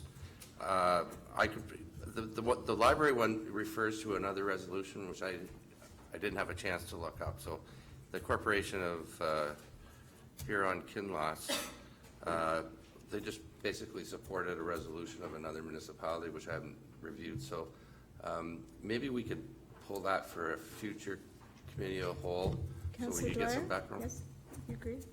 Sorry, not to cut off Councillor Brennan. I believe we already talked about the Roma-Ogra Combined Conference. I thought that was already on a previous agenda, and we elected not to move that forward. Maybe I'm blending this agenda with my Mississippi Mills agenda, because the letter came directly from remember that, Ogra but I- and Roma like a month ago or so. Ogra was asking to rejoin the conference, and Roma delicately told them, no, thank you. I don't think I was here for that if we did, but my understanding is that this is to help cost of both events, and so they're putting, I believe, not in my time, but I believe at one time they were together. And as far as it is in terms of us attending them, I think it makes more sense for us to be able to go to both. But, because does anyone remember what we did? Okay, Councillor Brennan? I've been to many combined conferences. It was Good Roads and Roma combined, and it was always in Toronto. And I don't know what happened. I think something with the board and the city of Toronto. So it was always at the Royal York, and now Roma's not there. I don't know. I haven't been to Good Roads for a long time, but it certainly makes sense to have them together, because then we're not spending the extra money to That's right. go to two conferences. So. Yeah, that was my thought. Councillor Dwyer? Perhaps we could have the original correspondence pulled. I'm sure if all the municipalities in the area got them, CAO Morris probably has a copy of both the letters, because it did provide justification from Roma on why they did not want to merge the conferences again. It was quite a lengthy letter, so it might be helpful to review that at a Okay. future committee meeting. Can we then ask you to do that for next time? All right, thank you, so we will defer that. The C, resolution with corporation for the one on the library funding, are we in agreement to bring it forward, or are we going to just take that as information? What's the feeling of council? Councillor Alford? In reading it, I would say that we should be supporting. I do like, too. I sit on the supporting library their board. resolution. I do too. From Huron-Kinloss. Is there agreement to that? Yeah, Councillor Brennan? Yeah, I read the letter, and I'm not saying I don't support it. I'm just saying that is the resolution from Huron-Kinloss there? Because all it is doing is supporting the town of Fort Francis and town of Hanover, township of Millmore, township of Essa, in asking the Ontario to restore funding. It's the rural areas. Yeah. We talked about that, remember, at our last conference. What else is It was one of the in the resolutions. resolution? So I'd like to see Councillor Dwyer? Yeah, so again, maybe we could just get the original correspondence. I also wonder, perhaps CAO Morris can comment on whether or not that's still relevant, because I know that the province did reverse some of the funding cuts that they were proposing to libraries, and I'm wondering if this resolution is actually still necessary. CAO Morris? To my knowledge, they did not restore this funding, but we'll verify. All right, so for B and C, then we're going to have a follow-up. Yes, yeah, go ahead. It's coming from Huron-Kinloss is dated June 21st. So I don't think, I Could don't. have some changes that we need to look at. No, I don't, I think if it's June 21st, all that Huron-Kinloss is asking for, the same as these other municipalities are asking for, is for the province to restore the funding. Both in Southern Ontario Library Service and the Ontario Library Service North. Now, are we in either of those? I don't know. No, I think they're just wanting us to support them because the cuts are happening everywhere. And when we were at our conference, I know I sat in on the library and the funding, and people are very worried about it. So I think it's just that they're hoping that people will have a broad support for keeping those funds in the library program. So Smiths Falls is not impacted in either Ontario Library South or Ontario Library North? No, not in that way, but. I Okay, think- we'll get some clarification Yeah, then, I guess. all right. However, D has to be added to the agenda and perhaps can be our first priority issue because it needs a resolution to move forward. to our next council on July 15th. So we'll start with that. And D is the Integrity Commissioner report from Cunningham Swan Lawyers dated June 28th, 2019. And topic, Code of Conduct, complaint, Mayor Sean Panko, recommended action for council's discussion. So that will start us off this night. Yes, Councillor Brennan? Yeah, what resolution are we discussing? I know it's D. on, yeah, I know, but are we for a resolution Just to go? accepting it? To receive it? receive it? To receive Oh, it, okay. sorry. Yep. I used the wrong word, sorry. Just to receive it. Okay. Councillor Alfred? Just, And dealing with it in priority issue with E, then, are we? well, no, it's going to be, I was just going to do it now because we're moving to 7 priority issues, so can we just do it A? Oh, that's And then fine. the rest B, B, C, and so Sure. forth? Is that all right? Yeah? Okay, so does anyone have questions, comments, or are we just going to accept it? I would have a comment. All right, Councillor Alfred? Given the confidential nature of the Integrity Commissioner's interactions with councilors, and the public, or whoever the complainant is, I was surprised, but pleasantly surprised, that the Integrity Commissioner chose to report on allegations when they were found to be no merit. Normally, that is not the process that the Integrity Commissioner undertakes. But I think, and he states in his report later, that he was doing that as a way to educate the public and others, councillors in fact, on the role of the Integrity Commissioner and the limitations of the Code of Conduct when leveling these kinds of allegations against public figures. I did have a question with regard to this. Can I ask a question? Directed to Yeah, what did this cost the taxpayers? City Because I think we owners? got that Do we information. have the answer to that question? Yes, thank you, Madam Chair. So for the 2 investigations, it cost the taxpayers approximately $5,700.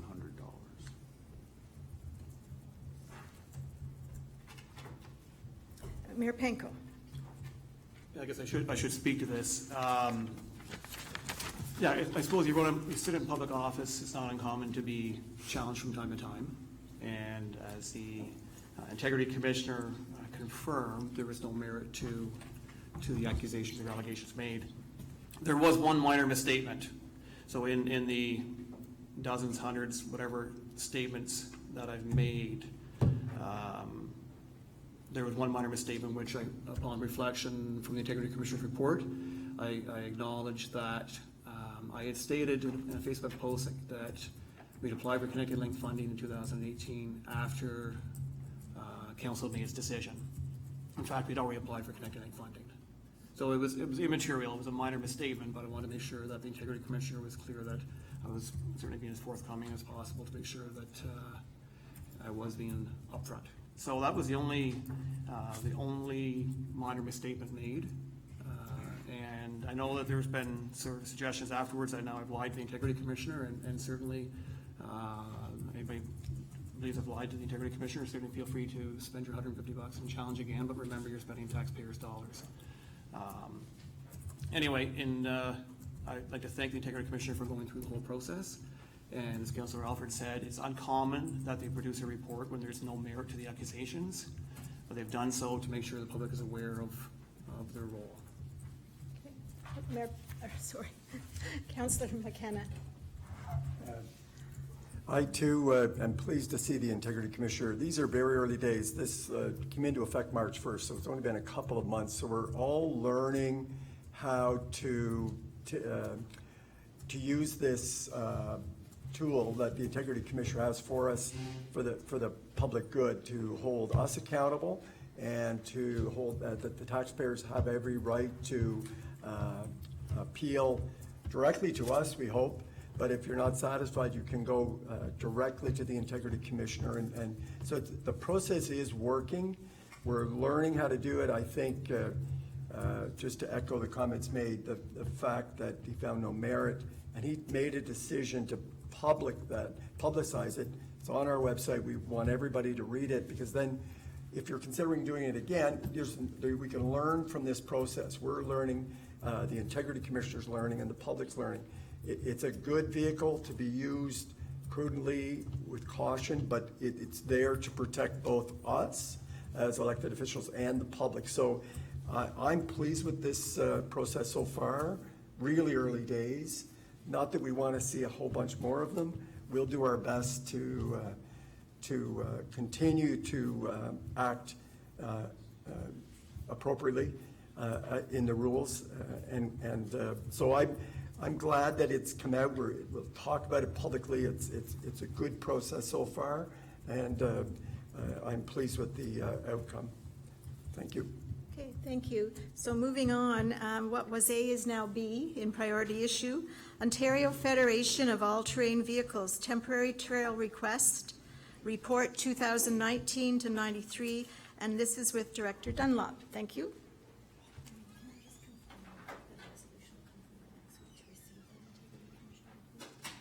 The resolution for what we just discussed will come forward next week at our council meeting.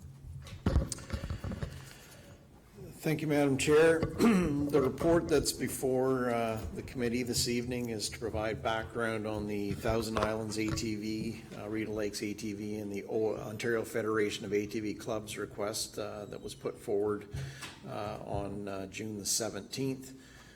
Just taking the committee back to June the 10th, staff had presented a report to council in direct response to the Rita Lakes ATV Club.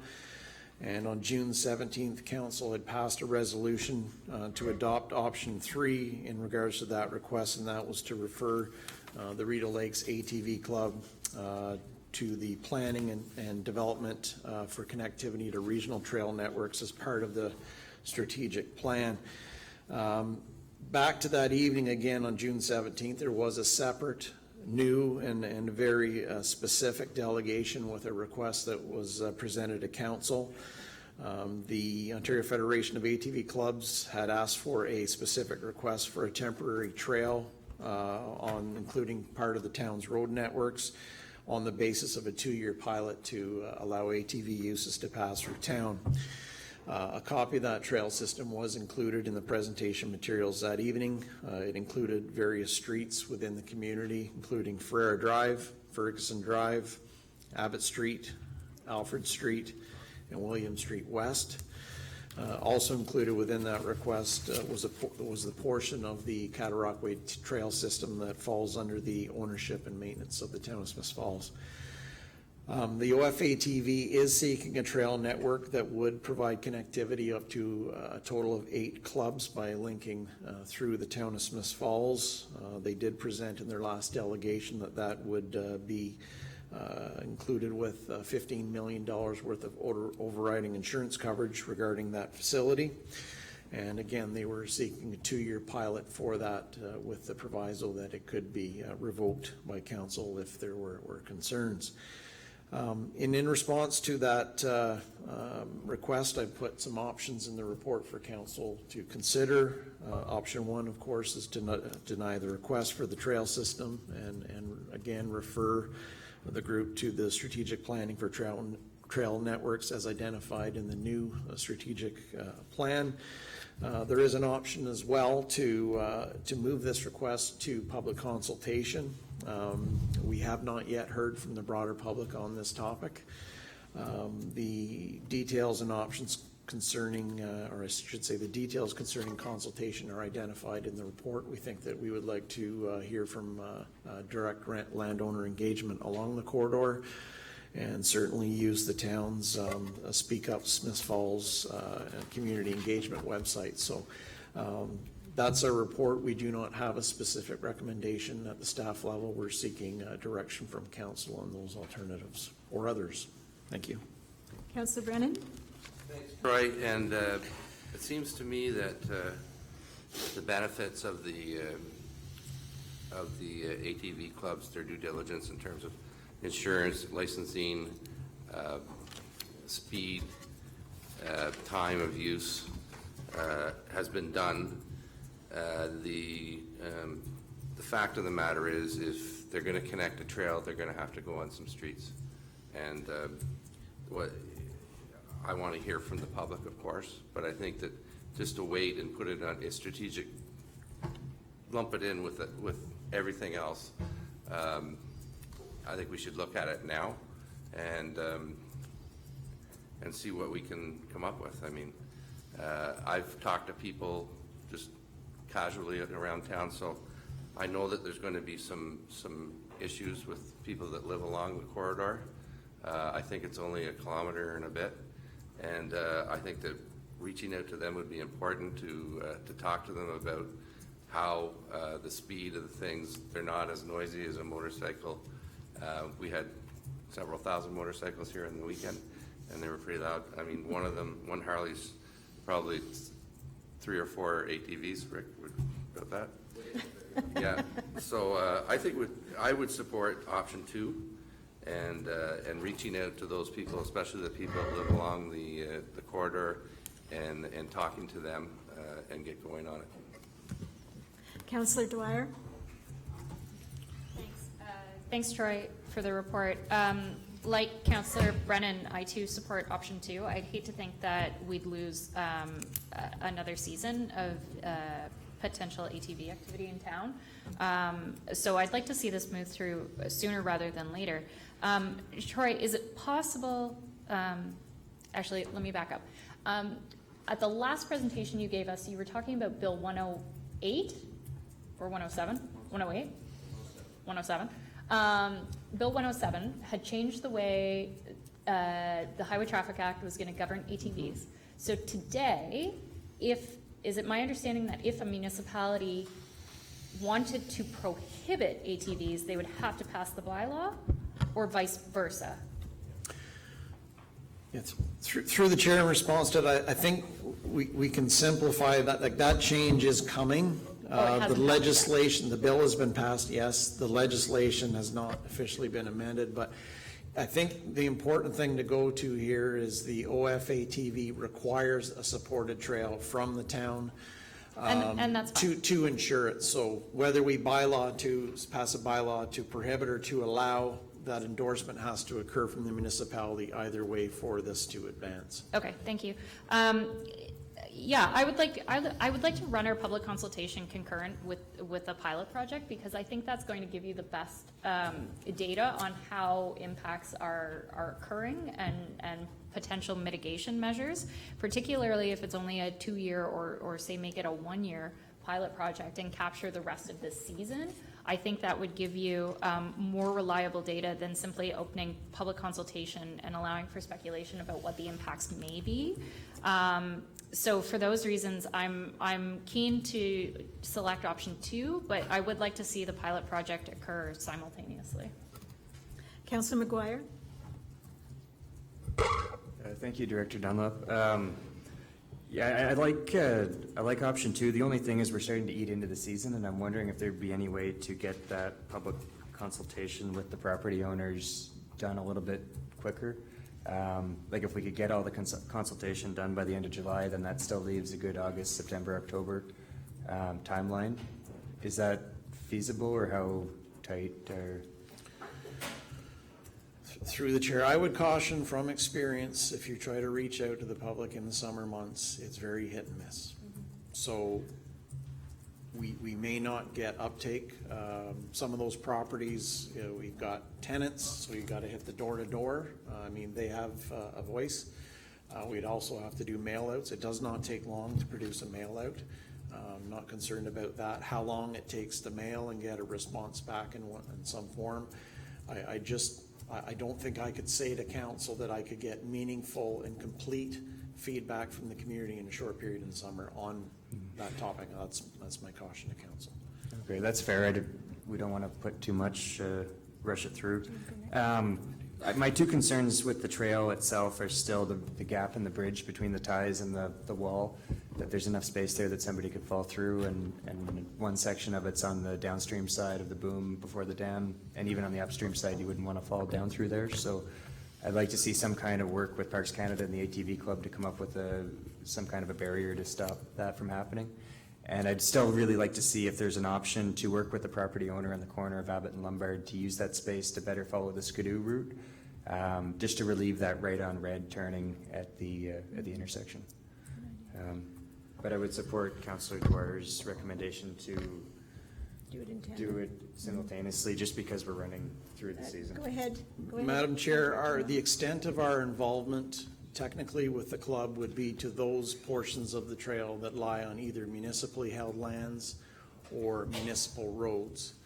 So the trail particulars on private lands and Parks Canada's lands, we would not be a party to those discussions as an approval authority, so it's very important, and including the bridge above the intake for the water treatment plant. That's not a municipal asset. Yeah, I understand that it's not, it's not your role to figure that out, but I think as a councilor, I'm trying to think a little more holistically, and just, is this something that's safe for the town as a whole? And it's the matter of the club to reach out to Parks Canada and make sure that if it's going to go through town, somebody isn't going to go from our property to another property and be in an unsafe situation. So, but yeah, I appreciate the clarification. Okay. Councillor Alford? I do believe that Councillor Dwyer was looking at my notes, because I have struggled with this. Mr. Gilfillan knows that I have, because I know that the residents are not going to be thrilled about it. We've already started hearing from them via emails. But I also think it's important, before we go to public consultation, is to have some facts of our own. Mr. Gilfillan and the larger group are good to supply us with information, but if we had our traffic counter positioned in such a way when they hit our streets, we will have data of our own. I'm not adverse to having the 1-year trial. I would like a 1 year as opposed to 2. A 1-year trial happening at the same time as the consultation, as the public consultation is happening. But I feel like public consultation has, in some way, this is just council gathering feedback. And if you don't agree with the feedback or the decision that council makes, then that was not a vote that was undertaken. Council is trying to holistically look at all the pieces. When I talk to the business community, they are very excited about having ATVs in town, because it is potential revenue for them. So we've already included Real Lakes in our strategic planning, because this will be longer term than just this trial. I feel we need to know more about the actual impact rather than the perceived impact, and I feel like the only way we can know that is if we are to gather some data of our own with traffic counts and so on. So yeah, I would be supportive of having a shorter trial, maybe a 1-year trial, and carrying out the public consultation. For me, it doesn't necessarily have to be at the same time. I'd like some of our own experience, and I'd like some of the neighbors to have more that are going to be impacted by this, to know exactly what's going to happen, as opposed to them perceiving a threat when they will hopefully find out there isn't one. Because when you go into public consultation, everybody it's not in my backyard. So I almost think we should do the trial and lag back on the public consultation. That's my feeling. Okay, thank you. Councillor McKenna. So I'm supportive of the option 2, and would, so I agree with my colleagues. I think that, and I agree waiting till maybe September, October, so you have time to plan. One, to plan what are we going to actually measure during the pilot, so that we have a good sense of what the markers are that we're going to look for, the indicators. And then secondly, if you'll recall our council training on consultation on communications, the first part of this consultation, it doesn't have to be a full 2-way. It can be, we're going to inform, in particular, the group that are perhaps most affected, those people that live along. We're going to inform them about it with the details and the parameters. And then we're going to say, and the consultation will get deeper as we go along and as we have more data. So public consultation doesn't mean the full blown. I think we could start with the information side, making sure that everybody's got the facts. We've said what the indicators of success are to us. The club will have indicators that they want to know it's successful, and that we're consulting throughout as we get the data coming in. But I'm quite comfortable waiting till September, October, till staff have the time, and the club has the time to work out what the measurements are. But I think we can do them simultaneously without people jump to the conclusion that public consultation has to be this big. It can be, there's many steps on that journey. So starting modest and working our way through it together. Mayor Panko?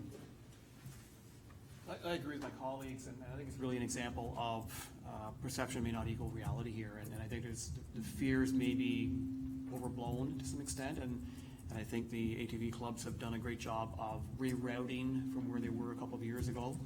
There's, I believe, if I'm not mistaken, probably a block of residential homes which could be impacted, and so I agree. It wouldn't hurt to do a short public consultation period in September, and then be ready to go with a pilot maybe for October 1st or somewhere around there. Certainly the fall ATV season is probably more attractive for the ATVers.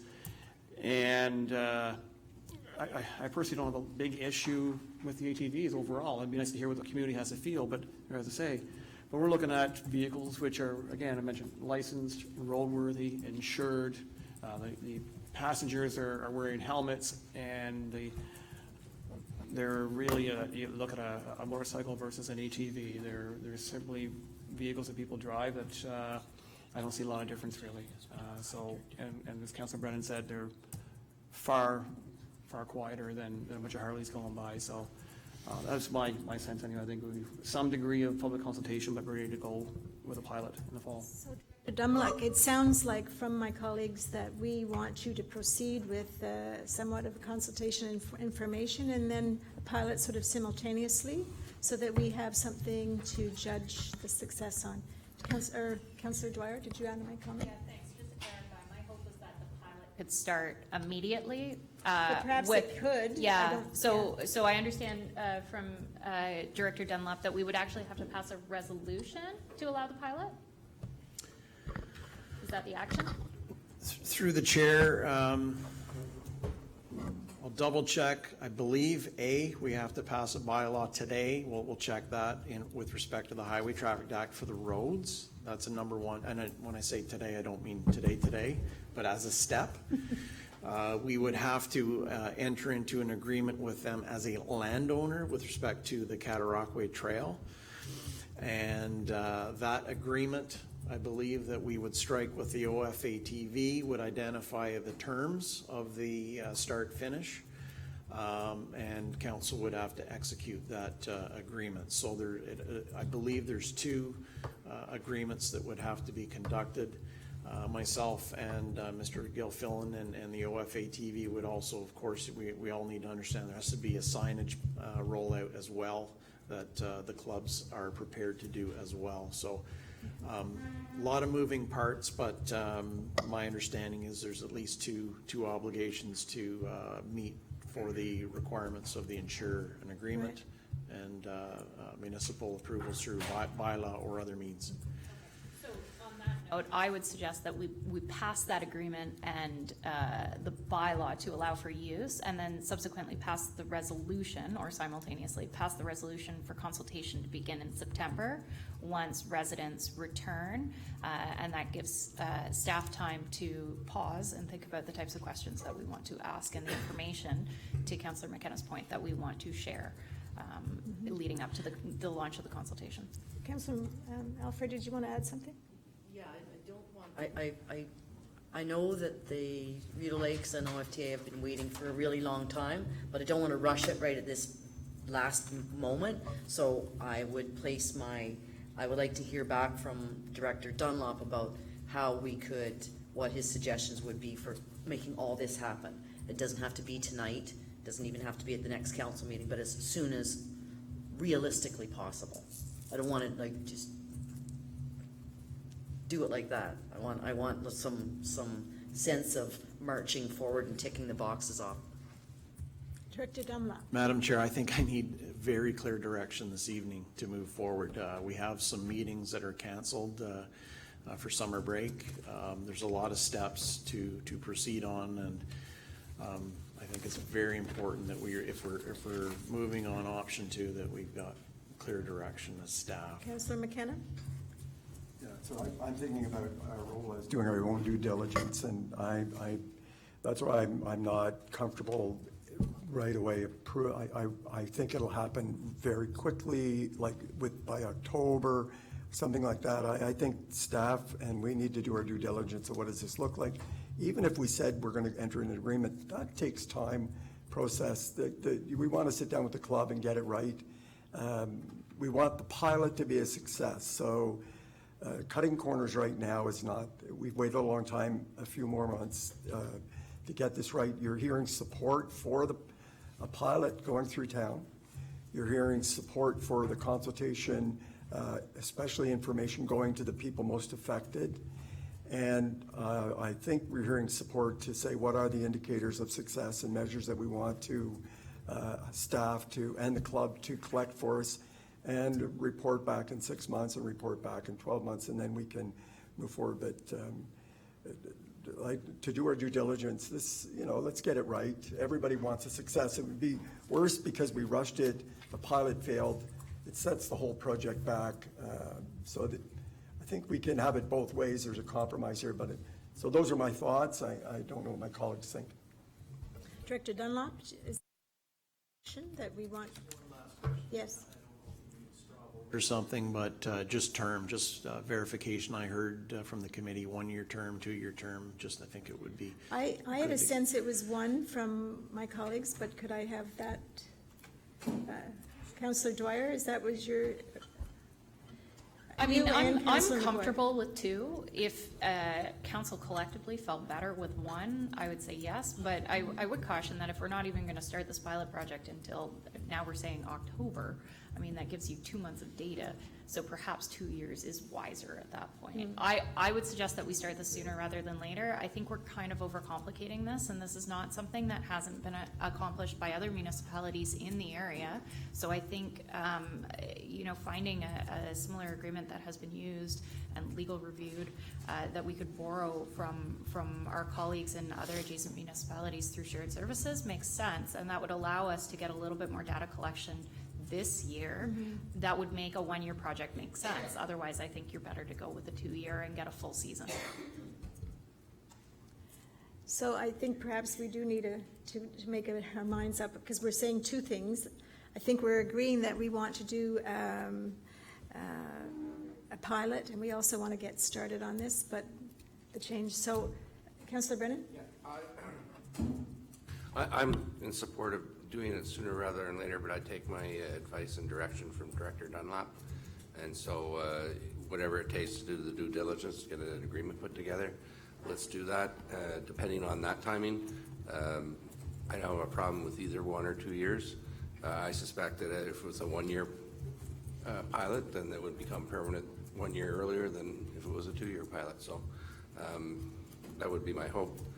So I'm flexible on that, and I don't know that it would take to October and I'll take my advice from you, Troy, to put it together. But if it's going to be till October, maybe 2 years way to go. Can we leave it, Director Dunlop, in your hands to decide how? I know you've got your plate full on a lot of different things. If this can be done sooner than it could be, and we do want a pilot, and we do want to continue with this, but can you come back to us with your decision? Or? Yeah, well, I think I have clear direction now. I think I can proceed. And again, the County of Lanark just executed an agreement with OFATV for the trail, OVRT, sorry, just north of town. So, I mean, logic says the terms and conditions should align. Right, right. There is and Rick Mr. Gilfillan just clarified before, The OVRT, as an example, cuts off access to ATVs November the 15th. So the ATVs actually have a window for the trail. And logically, if we're connecting to that trail or working to connect that trail, we should adhere to as many of those provisions as possible. So as Councillor Dwyer mentioned, there is a lot of templates out there that are ready to go. I think signage, if anything, is probably the longest step, because it has to be planned, staked out. You got to do Ontario 1 calls, but those are things that could be at least put in motion quite shortly and run in tandem with the agreements. Okay, thank you very much. We look forward to that. Thank you. Okay, priority was B, it's now C, is Confederation Bridge update. And again, it's with Director.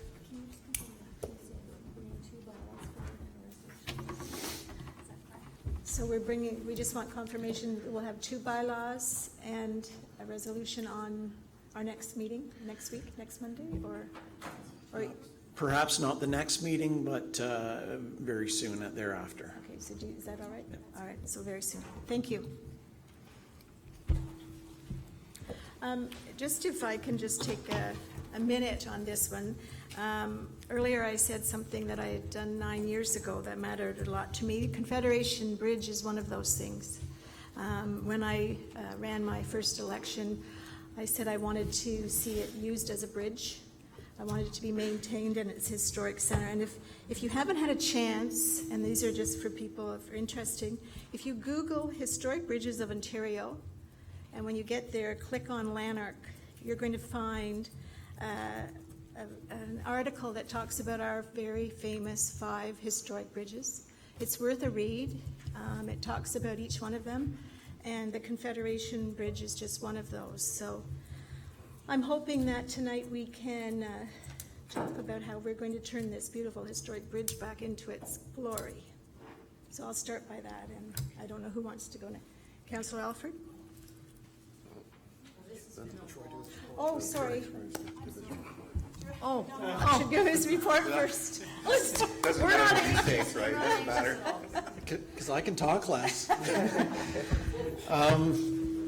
I'll just do some background again on the Confederation Bridge. So the last report that we had summarized was for the previous council going back May 24th, 2016.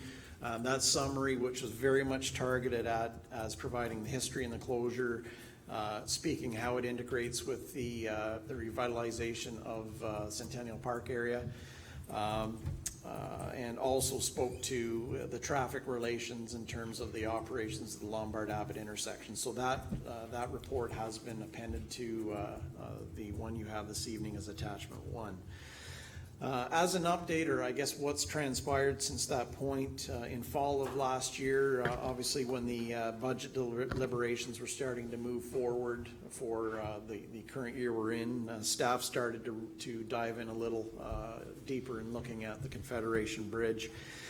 We felt at that time that it was important that we get a new and fresh set of eyes on that bridge. We sought out through references through different communities, a consultant that has a lot of work in the restoration of older and historical bridges, and we ended up getting connected with Keystone Bridges out of Kingston. So again, they were not involved in the assessment that had arrived at the closure of the deck back in 2015. So it was again, a fresh set of eyes on the location. The Confederation Bridge is a pony truss bridge. It is referenced historically in terms of many of the bridges in Ontario, built in 1904. Right now, that bridge has a heavily corroded lower section, and that was much in part of the driving factor to have the deck removed in 2015 for safety reasons.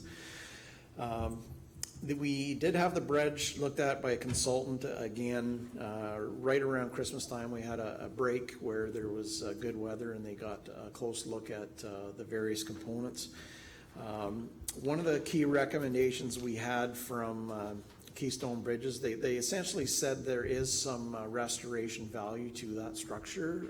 The key cautionary note they said to us, you need to find out whether or not there's lead paint in that structure. So We did initiate a testing program to get samples at various locations on the bridge, and actually as of Friday last week, that's been confirmed, so the bridge does have lead paint on it. So that's something that would have to be contended with as part of rehabilitations.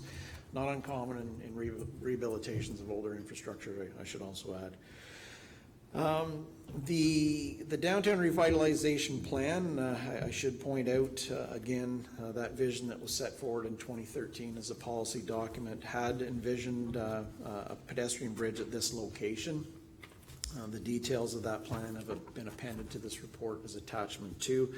Again, visionary comments, still subject to council deliberation and discussion, and I just felt it was important to include that in terms of a policy context.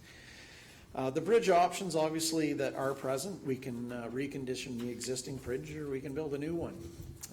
We also have the ability to restore vehicle traffic or not restore vehicle traffic and just simply pursue active transportation. So there are the suite of options that at a very, very high level that we have for the crossing. If we do proceed with a replacement, we will get into an environmental assessment and likely a federal one because of the location. So there would be quite a bit of time, effort, and expense involved with that. Regardless whether it is replaced or rehabilitated, it will be designed according to the Public Transportation and Highway Improvement Act, which is linked with the Canadian Highway Bridge Design Code. The reason I've included commentary on that in the report is I really, and I've emphasized this back in the 2016 report, I really want to draw council's attention between the relationship to this bridge and intensification in that area in terms of redevelopment. The provincial structured design manual indicates a single lane bridges with a design speed of 50k or less, which is essentially every urban bridge we have in town, are suitable for an average annual daily traffic count of less than 400 vehicles per day when there are no other operational problems, are apparent, and that comes down to what we're going to call a single lane yielding bridge arrangement. Once the traffic volumes start to rise above that, there's new and increased pressures to look at other things, including traffic controls, be it signals or otherwise.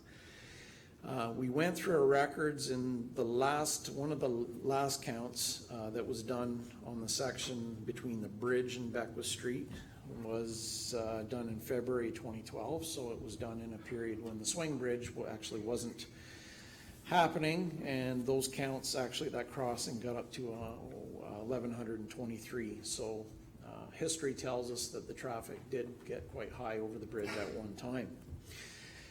Fast forward to June 24th, our last meeting, we received a presentation from Mr. Linton and Travis Grimes regarding proposed redevelopment of the water treatment site with Canopy Growth Corporation, and again that looked at as described, an office complex with 220 employees, a boutique hotel, a convention center, a restaurant, and an open space. If that proposal advances with road connectivity as a choice, as an option, then those traffic implications need to be clearly understood with any final solution that we could pursue with that crossing. It's one of the first things a consultant, once we go to a tender call for a consultant for design, they're going to ask us what's the ADT it's going to serve and what's the posted speed. So we have to have clarity on that. So we do need to consider new development when considering if a single lane yielding bridge could accommodate traffic and operate under that manner for its life cycle. So we seem to have confidence at this level in our consultations with Keystone Bridges that there's useful life that could be tapped to in terms of that bridge. It might end up with some load restrictions, but my understanding is we still could rehabilitate it to a point where we could get plow trucks across it.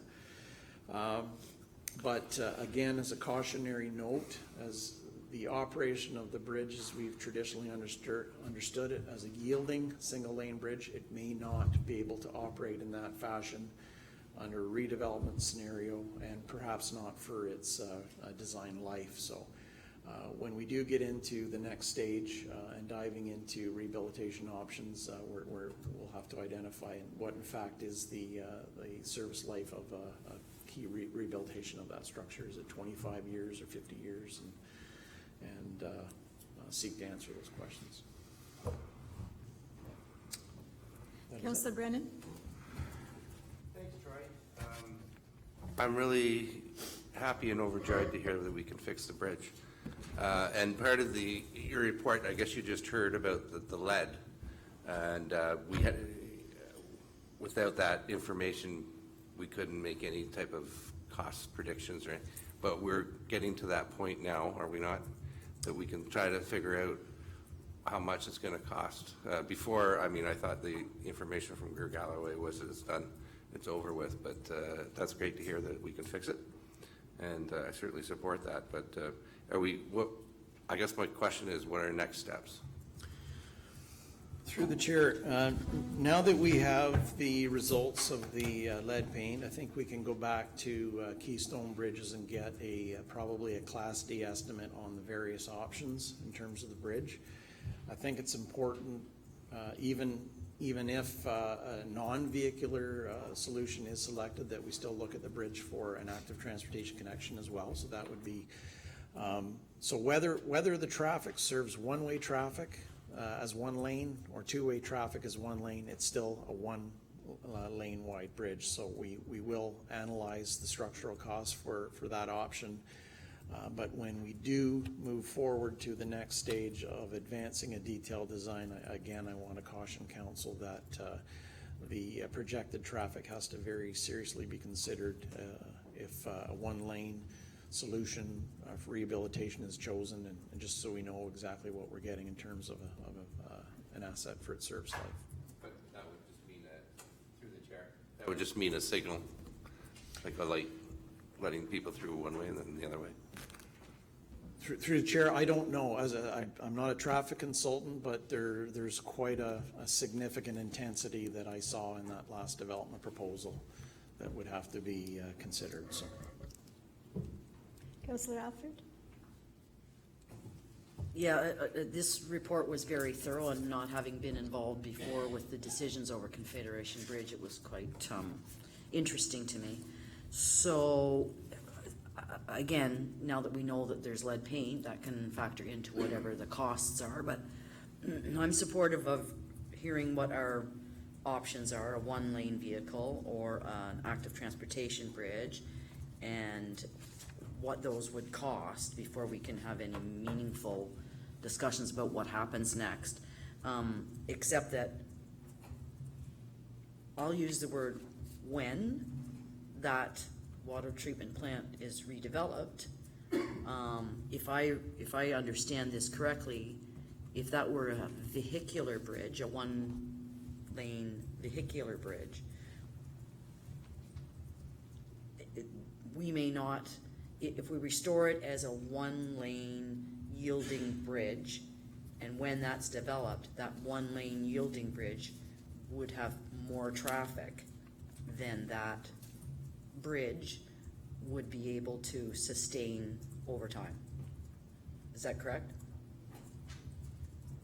Just if I could quickly summarize it, there would be a threshold that would be met with with the Confederation Bridge, where you would have to say it's one way and it's either east or west. That threshold can be better defined through a traffic study, but that threshold is something that's real. So it would not be going both ways out to Beckwith or back to Old Mill. It would be you're either going in one way, and that's the way the only way you've got. Through the chair, there's a finite capacity that can exist, and we have to remember if the efficiency of the bridge crossing drops, we have to understand that could have implications that trickle out into Beckwith Street and interfere with the movements on the connecting links. So it's, again, these are cautionary considerations if we just managing expectations, because again, a two-way yielding single lane bridge, not uncommon in rural Ontario. Mississippi Mills had a pile of them, so I learned a lot about that in the bridge rehabilitation programs there. But in this context, we just have to be aware that that's a consideration that has to get answered before we, we'll call it rubber stamp a design solution. Councillor McGuire, sorry, Councillor Dwyer. Chair. I think at this point, the only option that I don't think I'd be supportive of is replacing the existing bridge outright. But I was pleased to see that there were so many other options available, and I look forward to getting the costing on that. Troy, I know that the EA process for bridge, we'll say rehabilitation generally, is quite explicit. But following the communications training that we received as council, I'm hoping, and perhaps I'm looking to CAO Morris for this point, is there a enhanced public engagement process that we will be following to gather feedback on this once Class D estimates are received? I mean, I know Director Dunlop has to go through his mandatory EA process, which specifies public meetings and consultation requirements and things like that. But I'm hoping that we can go kind of the extra mile and do a little bit more. Madam Chair, I could respond to that. Yes, please. Yeah, so as you mentioned, there's the obligatory engagement, but I think, you know, whatever happens with the former water treatment plant, there's going to be a lot of engagement with that project as well. So I think we'll have plenty of opportunity to engage once we get some data and some costs to engage the public with. So we can go as far as council wishes on the engagement part. I think the last question I have is how quickly we can enable a DC study so that we can start planning to collect some resources to actually pay for this project, because undoubtedly the level of service that it would be providing to that new and increased density of development of the water treatment plant would make this a prime project for DCs. Are we any further ahead to doing our DCs? Sorry, DCs is our development charges. So, Madam Chair, I would refer the answer to the newly minted strategic plan, which you will all get next week, and it shows a completion date of the fourth quarter of 2020. It is. But I would remind Council there are 39 other initiatives that need to be balanced in this document. Councillor Alford. Yeah, I'm not, just, because I'm looking at the numbers for that bridge too, like, there has to be a fulsome discussion at council first, like, what do we think is best? Because the traffic counts on that bridge prior to it closing, and we've been without it for 4 years. I wasn't part of those discussions when it was closed, but I would see what we want to replace it with. Councillor McKenna. Director Dalton, the environmental assessment, was that, did I read your report, that it's only involved if we had to go to a two-way, like, if we're just restoring an existing bridge, the scope of that assessment is very modest compared to if we were replacing with a two-way bridge or something. Is that what I understood? Through the chair, I would, essentially, the changes that would trigger an EA, as an example, the current bridge in its current state would be narrower than a single lane bridge would be under the Canadian Highway Bridge Code. That doesn't mean it's wrong, it just means that's the standard of today. If the bridge was replaced to a single lane bridge, the width would actually, the deck would be wider. That would trigger, I would almost be certain, an EA. Two-lane function, definitely. An EA. Have to do a little extra work on this because, again, we're at a federal crossing. There could be federal EA, and I'm not sure. I can honestly say I'm not sure if the federal and provincial overlaps here, if it's just federal. But again, very standard. If you increase and change the level of service substantively on a bridge vis-a-vis adding lanes, definitely an environmental assessment. Mayor Panko. Thanks for the update, Troy, and I think at this stage, I agree with council that we need the numbers. We need to understand what the options are, what the volume of work required for each option, i.e. EA, the timelines maybe as well, and of course the cost. And I know that we've managed without it, but we know we're going to have more development over there before long. And whether it's active transportation or a vehicle crossing, I think we need to know certainly what the impact's going to be. Okay, I guess I'll speak.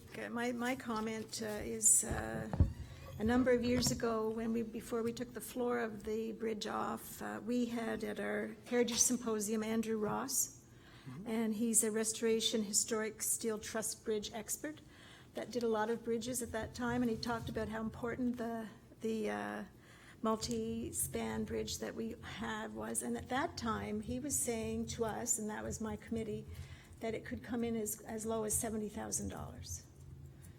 And that's the number of years ago. But my point is, in my opinion, I would like to see the bridge restored and have its historic frame kept. And I hope we can do that. That's just my own opinion. Is there any other discussion before we leave this with Councillor McGuire or Director Dunlop? No, I think that's it. You're going to come back with information on costs and so forth? Is that what the final? Yes, we will work with, again, Keystone, and I should say, I did attend that Heritage Symposium, and that's part of the inspiration to look to a different consultant to really see if there's something here that we can work with. And I have a much higher level of confidence right now that there's something to work with. So I will have to touch base with them. I will share the results on the paint with them, which they do not have yet, and we'll start to assemble what I would categorize as schedule D costs, and that's plus or minus 30%. That's about all we can do at this stage, but we can tell a better story about what those options would involve at that time. Thank you. Okay, moving on. D is an application for a sidewalk lease agreement at 2 Russell Street East, Axe and Arrow, and it's with our senior planner, Gretke, please.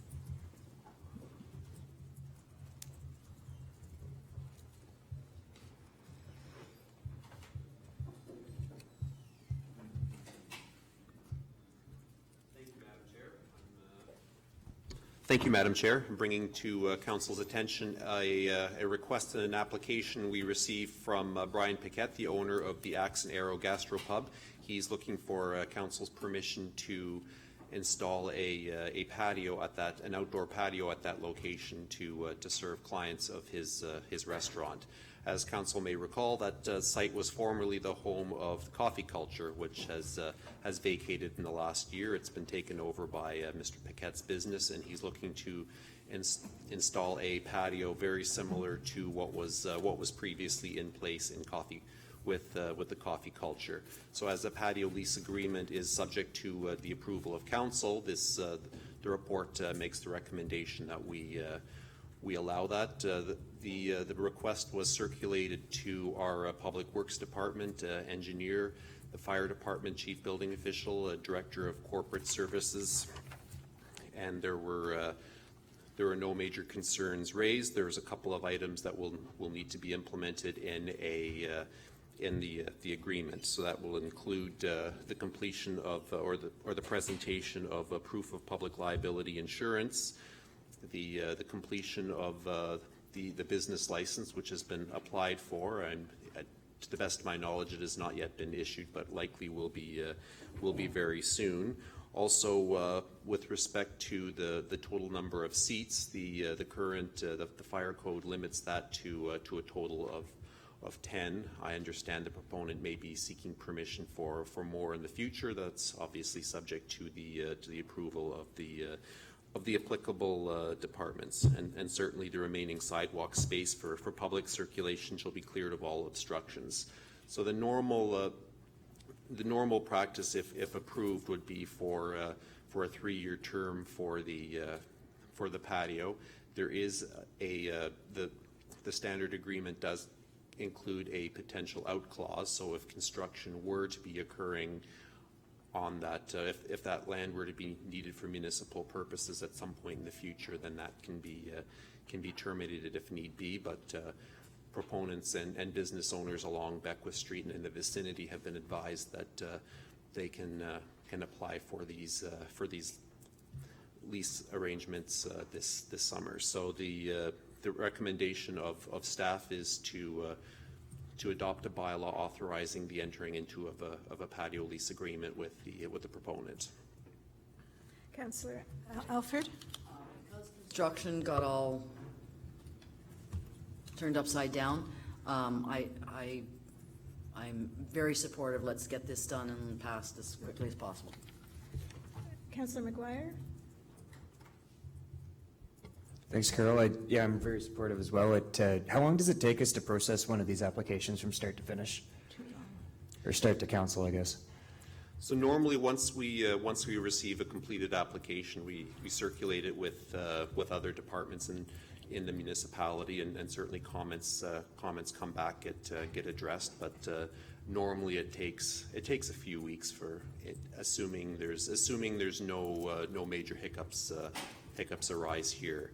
So the application and supporting paperwork was provided. We worked through a few drafts with the proponents in this case. However, and the sketch has been revised and finalized over the course of the last week. Okay, so for this one, it'd be a 5-week or just ballpark? When will we receive the application to tonight? The application originally came in May, and it's been, Too long. and there was some back and forth with the proponents just in terms of providing additional information. Okay. Is there anything we could do to speed up the process, or was this a situation where we were waiting for feedback from the business? In my view, with the arrangement in terms of bringing these reports to council and awaiting the information, I think in this case I don't think there would have been a whole lot additional in terms of simply just obtaining the information and liaising with the proponents. Okay, well, thanks, Carl. It's great to see this moving forward. Councillor Alford, and then Councillor Dwyer, please. Oh, CAO Morris, did you want to say something first? Yes, thank you. Just quickly in response to the last question, the planning assistant started today, so that's going to help Carl in a crushing workload that he's facing right now. So we hope in the future these types of applications will speed up. Did you want to speak, or is that what you were going to say? No, I think Councillor Dwyer? Councillor Dwyer? Thank you, Madam Chair. Carl, how many seats were approved on the previous patio that was there? More than 10. From the information that I saw, there was the only sketch that I was able to observe from previously was from around 2009 that listed a total of 22. So the understanding I have from the fire department is the Axe and the Arrow has a limit of 10. So I don't know the trajectory and the back history as to how that number had evolved. Okay. Yeah, I mean, certainly I'm disappointed to see that there's only 10 seats here. It would be lovely to see more, and if there's something that we could do to support that, I'd be all in favor of it. I think to Councillor McGuire's point, I mean, this is an excellent application where perhaps we could be giving delegated authority to Carl to move these ahead faster. I do worry, and I know from experience on agreements like this, that the $5 million commercial general liability insurance has been an issue. Have the owners indicated that they are able to provide that, or have they provided it yet? Through the chair, the owner has been advised of this requirement, and he advised me that he would be providing it. Perfect. So Okay, it hasn't come to me yet. Okay. Yeah, otherwise, I'm all supportive of it. If there's any way we could squeak a couple more chairs in there, I'd be happy to see that happen, and perhaps in the future when we revise our delegated authority bylaw, this is something that we could delegate authority out to. Did you want to reply? Yes, please, through the chair. My recommendation to address Councillor Dwyer's comment would be to implement in the agreement simply a statement that the proponent can is limited by the fire code. So if he were to obtain additional seats, then we simply allow him to do that at this point. So I can't recommend that we go with more than what the fire chief advises. However, I think I'm all in favor of implementing some flexibility in the agreement so he can get more seats in there if he can work that out. Councillor Brennan?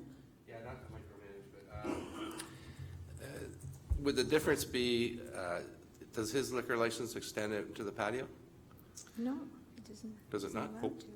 Through the chair, the application has, he's not looking for it to be licensed at this point. Okay. It may in the future. Okay. Okay, I would just add, I agree with my colleagues. I think I sat in that patio for lots of meetings that have occurred in the last 4 years, and there were definitely more than 10 seats. And I don't understand why fire would have an issue now that they didn't have then. It seems very odd to me. The other thing that I think is important, if we're going to have a downtown that's vibrant and lively and the kind of complete street kind of downtown we want, this is exactly the kind of thing that we need. A place where people can go and have coffee outside under the stars in the evening, or under the sun in the daytime, and with colleagues or with friends. So I think we should try to simplify a lot of these processes so that it gets done easily. I think we're going to get more of them as time goes on, and I just think they're what's going to make our downtown a very vibrant place to be. Councillor Alford? Some of this work to terms of reference and bylaw changes and all that kind of stuff is on the work plan for staff that will eventually work its way up to us, because I agree that where we can quicken these processes, then we'll do that. We should do that, and we should change our procedural bylaws and everything else to reflect a more efficient way of doing things. Yeah. Okay, so you're on the seat again. Kevlar Development Zoning Amendment Application, Block 131, Ferrara Drive report. Thanks again, Carl. Thank you, Madam Chair.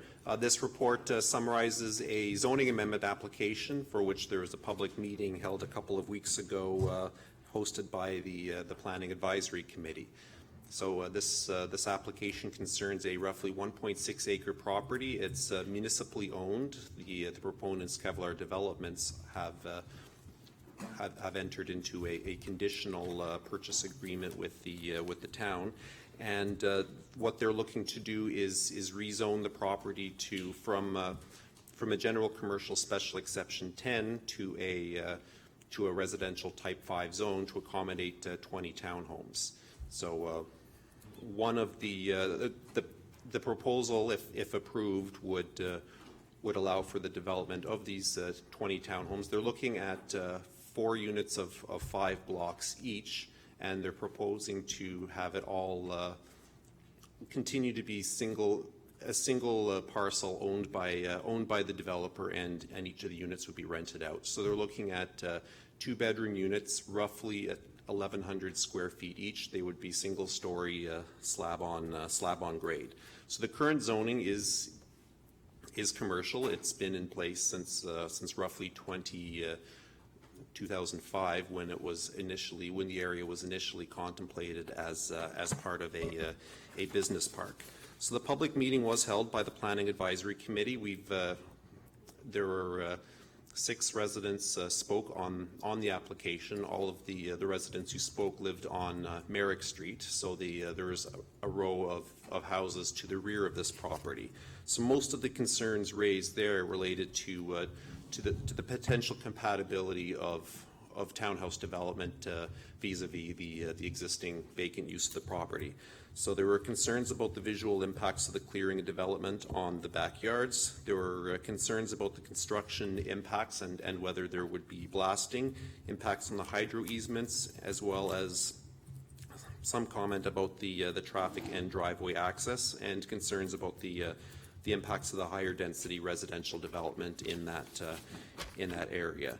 So the proponents were represented at the meeting by Christine McQuaig of Lloyd Phillips and Associates. They responded to the technical questions from raised. They noted that the concept plan as envisioned now was addressed and was worked in consultation with Hydro One following a meeting on site, and that there would be a detailed landscaping plan to address the rear line. There is a hydro easement along the shared rear lot line, so that would have to be accommodated through a site plan control process if the zoning is approved. So the construction will be on slab on grade without basements, which should preclude the need for blasting or disruptive rock clearing. So the Planning Advisory Committee considered the application, and they're generally supportive of the land use. There were some reservations around the PAC table about the overall number of driveways and potential traffic impacts at that location. So at this point, the question for council is whether you're in favor of changing the land use from the intended land use from commercial to residential, and if so, what's the appropriate density you would like to see on the site. So I think it's important to note, I'll look at the overall land use characteristic first. The official plan designates this parcel and everything on this side of Ferreira Drive as residential. So this designation was approved by council in 2014 in full force and effect. So the zoning that came into place earlier does not exactly match up. So based on that, I think there's the more recent designation suggests a broader policy goal of accommodating residential development rather than commercial development here over the longer term. I think there's the site is wide and long, so roughly 570 feet frontage on Ferreira Drive, and about roughly 130 feet of depth. So that reasonably limits commercial development. It's not to say it can't happen, but certainly when you're looking into the enhanced rear yard setback that the C110 zone requires, as well as the location of parking, the orientation of the building, you're a bit constrained. So commercial development probably could be fit in there, but it's arguably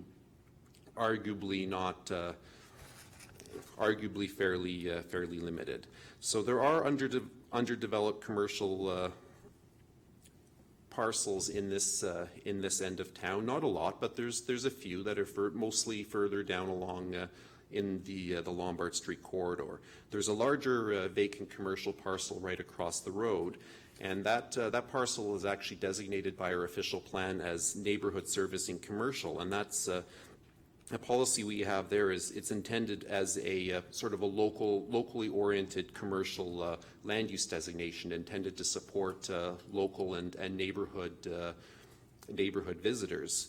So with that in mind, the development of complementary residential and commercial land uses at that location would be supported in policy. So I think the official plan here, based on these policies, would support residential development at this location. The next question is the appropriate density on the site, and there's a variety of residential zones, which allow various types of development and densities of development. And in this case, the R5 zone is the zoning category that's most in place to accommodate townhouse development. So the Ferreira Meadow subdivision next adjacent, it consists mostly of singles, also some semi-detached, but that has R5 zoning. And then similar zoning is further down the road with in the phase 1 of the Bellamy Farm subdivision, where there's already townhomes. So the density that's being proposed here is considered to be through the official plan as medium density. So as you can see from on the report there, the overall number of driveways and the overall density is less per frontage area than what you see with the Bellamy, or at least a portion of the Bellamy Farms, but it's higher than what you see with the single family residential zones that we have.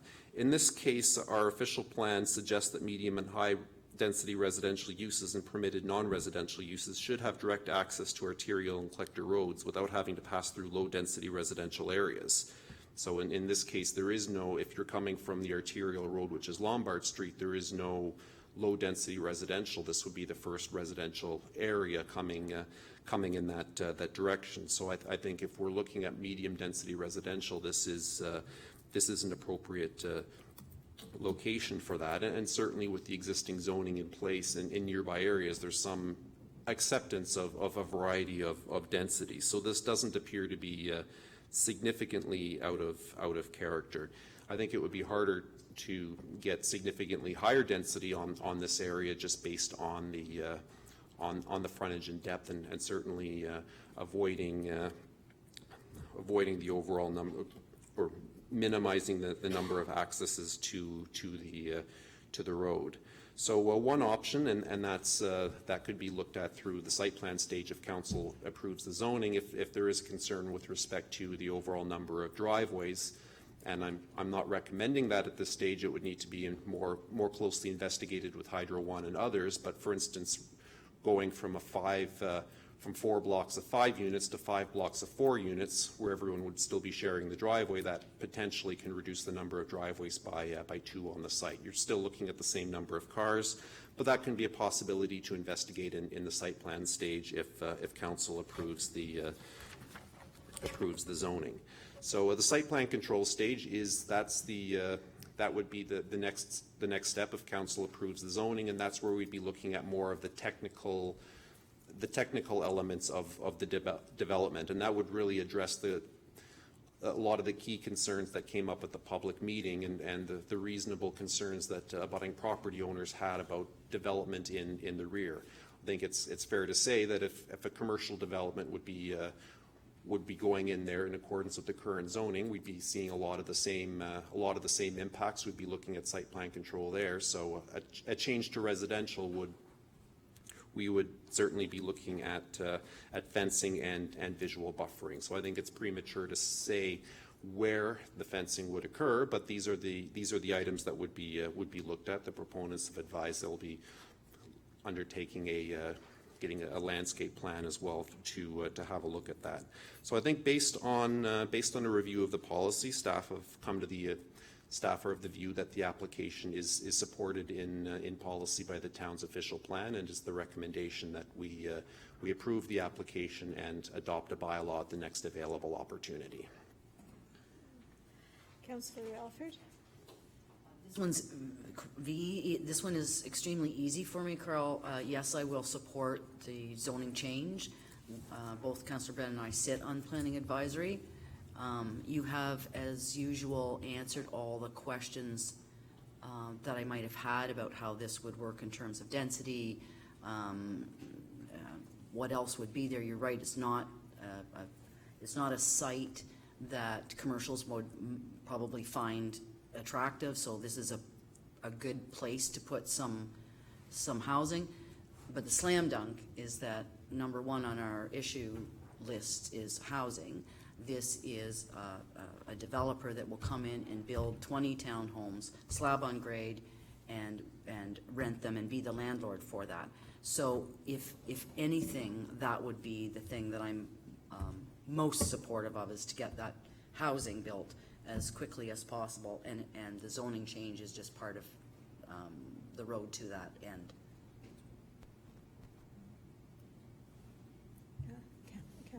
Mayor Panko? I agree with Councillor Alford. I mean, it's a form of development that we need. We look at, it's probably on the more affordable spectrum. We're not talking maybe affordable housing, necessarily more affordable. And it's a form probably catering towards seniors or young professionals. So we certainly have a shortage of homes in our community. It fits.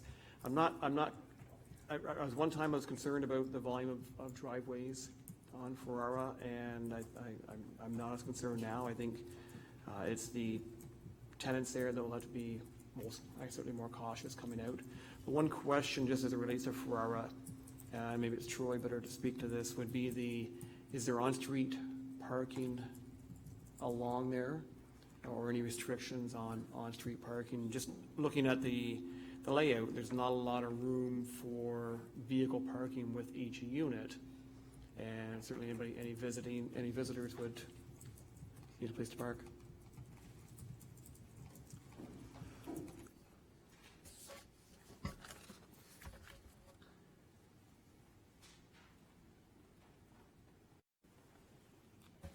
Through the chair, I'm not aware of any posted parking regulations on that section of Ferrera Drive. I can report that the section of Ferrera Drive in the first phase of the Bellamy Farm subdivision is being developed on the premise of no parking to accommodate a cycling lane on obviously the wider street, and that was one of the conditions of draft approval of that subdivision. So there is a desire through our official plan for on-street cycling. That linkage, I believe, runs from Broadview, follows Lee Avenue and comes out on Ferrera. So we certainly, in terms of future active transportation planning, we would have to look at that street and what we would consider or not consider in terms of parking. That side as well.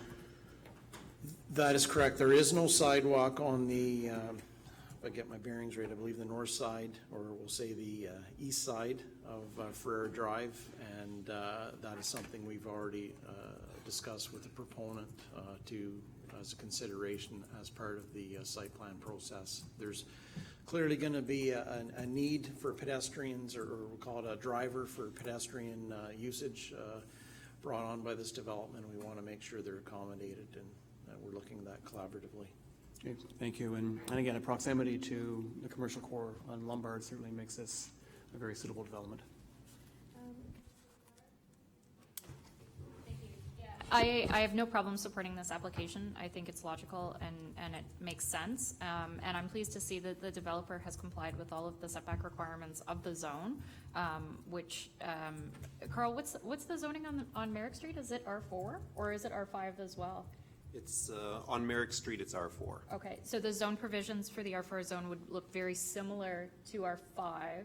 The only real difference would be the addition of the built form of townhomes?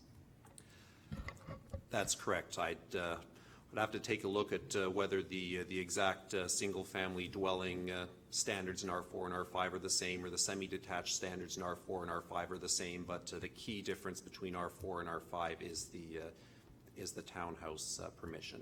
Okay. Since the public meeting, because it did look like there was a fair amount of public comment at the meeting, is your sense that there are any lingering concerns from residents that have not been dealt with? Not to the best of my knowledge. Through the chair, I can certainly speak as sitting in the gallery there. I observed the proponents and some of the abutting property owners were discussing in the hall, and certainly I can speak for from my observation. Kevlar Developments was very the proponents and their consultant planner were very accommodating at the public meeting and respectful of the concerns raised. So I think there were some general levels of and an understandable preference and concern for the change to the visual fabric from the rear yard, but I didn't get the sense that there were any unresolved opposition to the application. That's the sense that I got from what I've seen. I haven't received any correspondence from anybody since the public meeting. Okay, but sorry, just to be clear, you haven't contacted any of the parties who were present at the public meeting to confirm if there were any lingering objections? That's correct, I have not. Okay. Okay, I have no problem with this. I mean, your report is very well prepared, and I'm sure if we get an appeal to the LPAT, you will have no problem defending this because it's very well documented. So kudos to you. You'll find my full support on the zoning amendment change. Councillor Brennan? Yeah, we'll go to LPAC. The meeting was well run. I want to compliment Carl and the chair, John Wanless, because there was a fair amount of interest on the outset. The proponents, Representative Christina, I think, or Christine, did an excellent job in explaining the setbacks in the backyards. The proponent was there. He made the point, and you've got to remember this, that he's building something that he wants desirable to be rented. So that means that the backyards have to have, there's got to be some sort of a barrier fence, vegetation, that sort of thing, and I think that reassured the people who were there. And it seems to me that once we get to site plan, he'll be just as maybe not accommodating, but he'll be fine to work with. And I don't think this will be his last kick at the can of Smith Falls. They're new to Smith Falls, and I think there's a lot of interest for them to continue to do stuff. So yeah, I support it wholeheartedly. Yeah, I agree with my colleagues. Carl, I think this is going to be a welcome addition right now, because I know when I'm talking to people out and about, one of the things that we're lacking right now are rentals. In fact, there are a lot of people asking me and asking others, are there any landlords that have anything vacant? So I think this will be a welcomed addition to that neighborhood. So thank you. Okay, so moving on, I need a motion to go in camera. Councillor Brennan, seconded by Councillor McGuire. All in favor? We'll meet in the kitchen. And we're going to stand. There are no chairs. No food in the kitchen for us. They're great.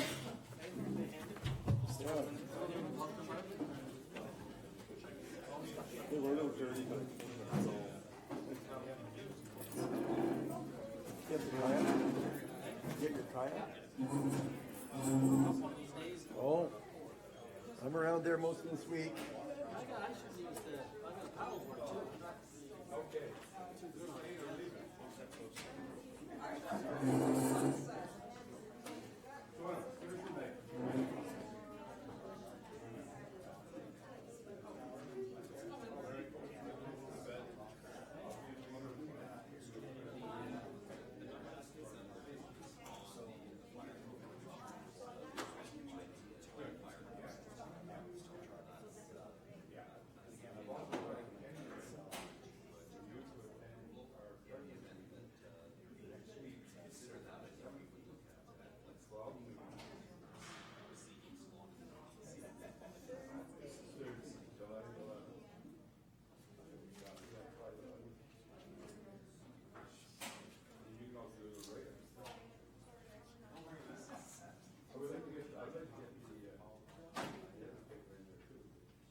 these chairs now? I don't know. I sat, Jim wasn't moving.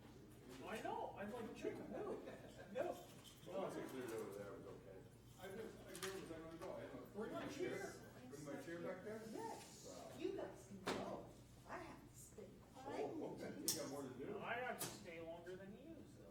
Oh, your name is? I'm Mallory. Mallory, please, okay. I'm actually Evelyn's replacement. Well. Is she gonna come back? She's coming back. She's coming back. I think, She say she's gonna go the whole year? I can't remember.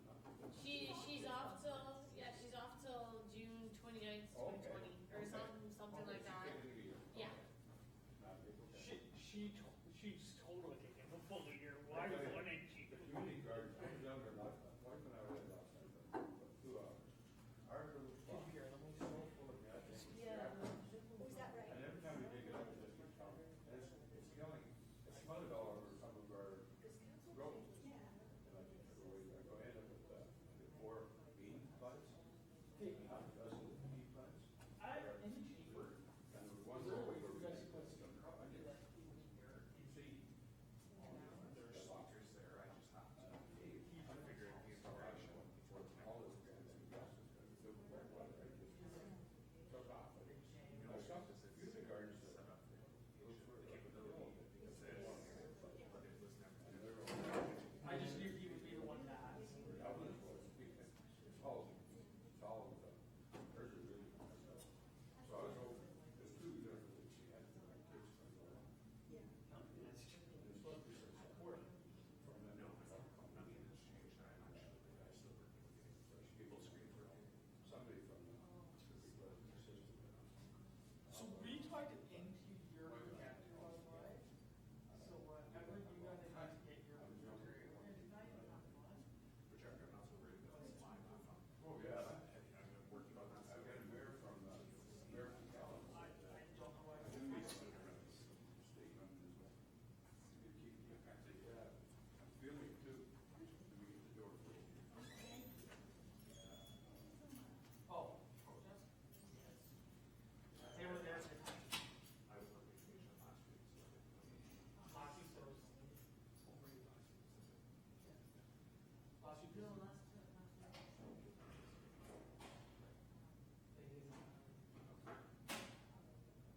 There was 14 people when I went by the pizza at 4:15. Okay. Yeah. Oh, that helps any. We've all been. Even on the street though. Well, I don't sit through the meetings, I'm only there at the beginning, like, on. I had to take 2 weeks off.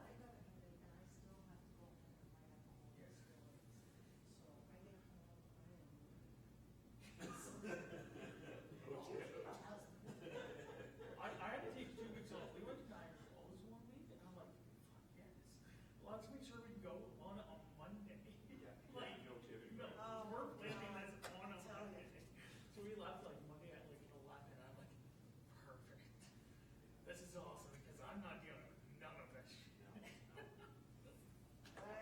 I set up a volunteer. I'm like, I'm paying you $50. Have fun. Just here to do this. Being as they have to stand around for this meeting, they'll make it short. I was going to say short, sweet, to the point. Apparently, there's a report coming in. That's why I have to stay. Oh, it's all right. Or in case there's a report. Oh, it's a land, it's a land thing. That's why.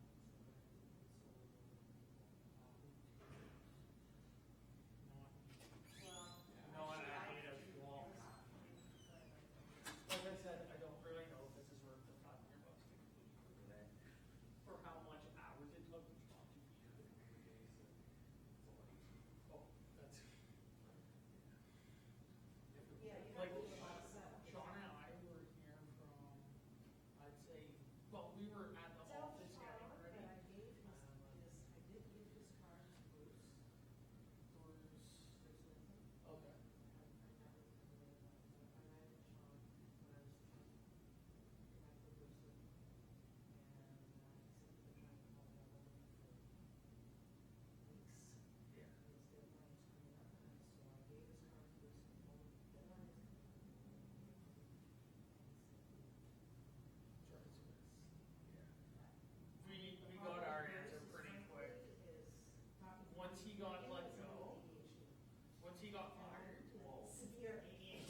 jacket on, and I was thinking, oh, I envy you. I did put my, It's not cold. All the people left. I know.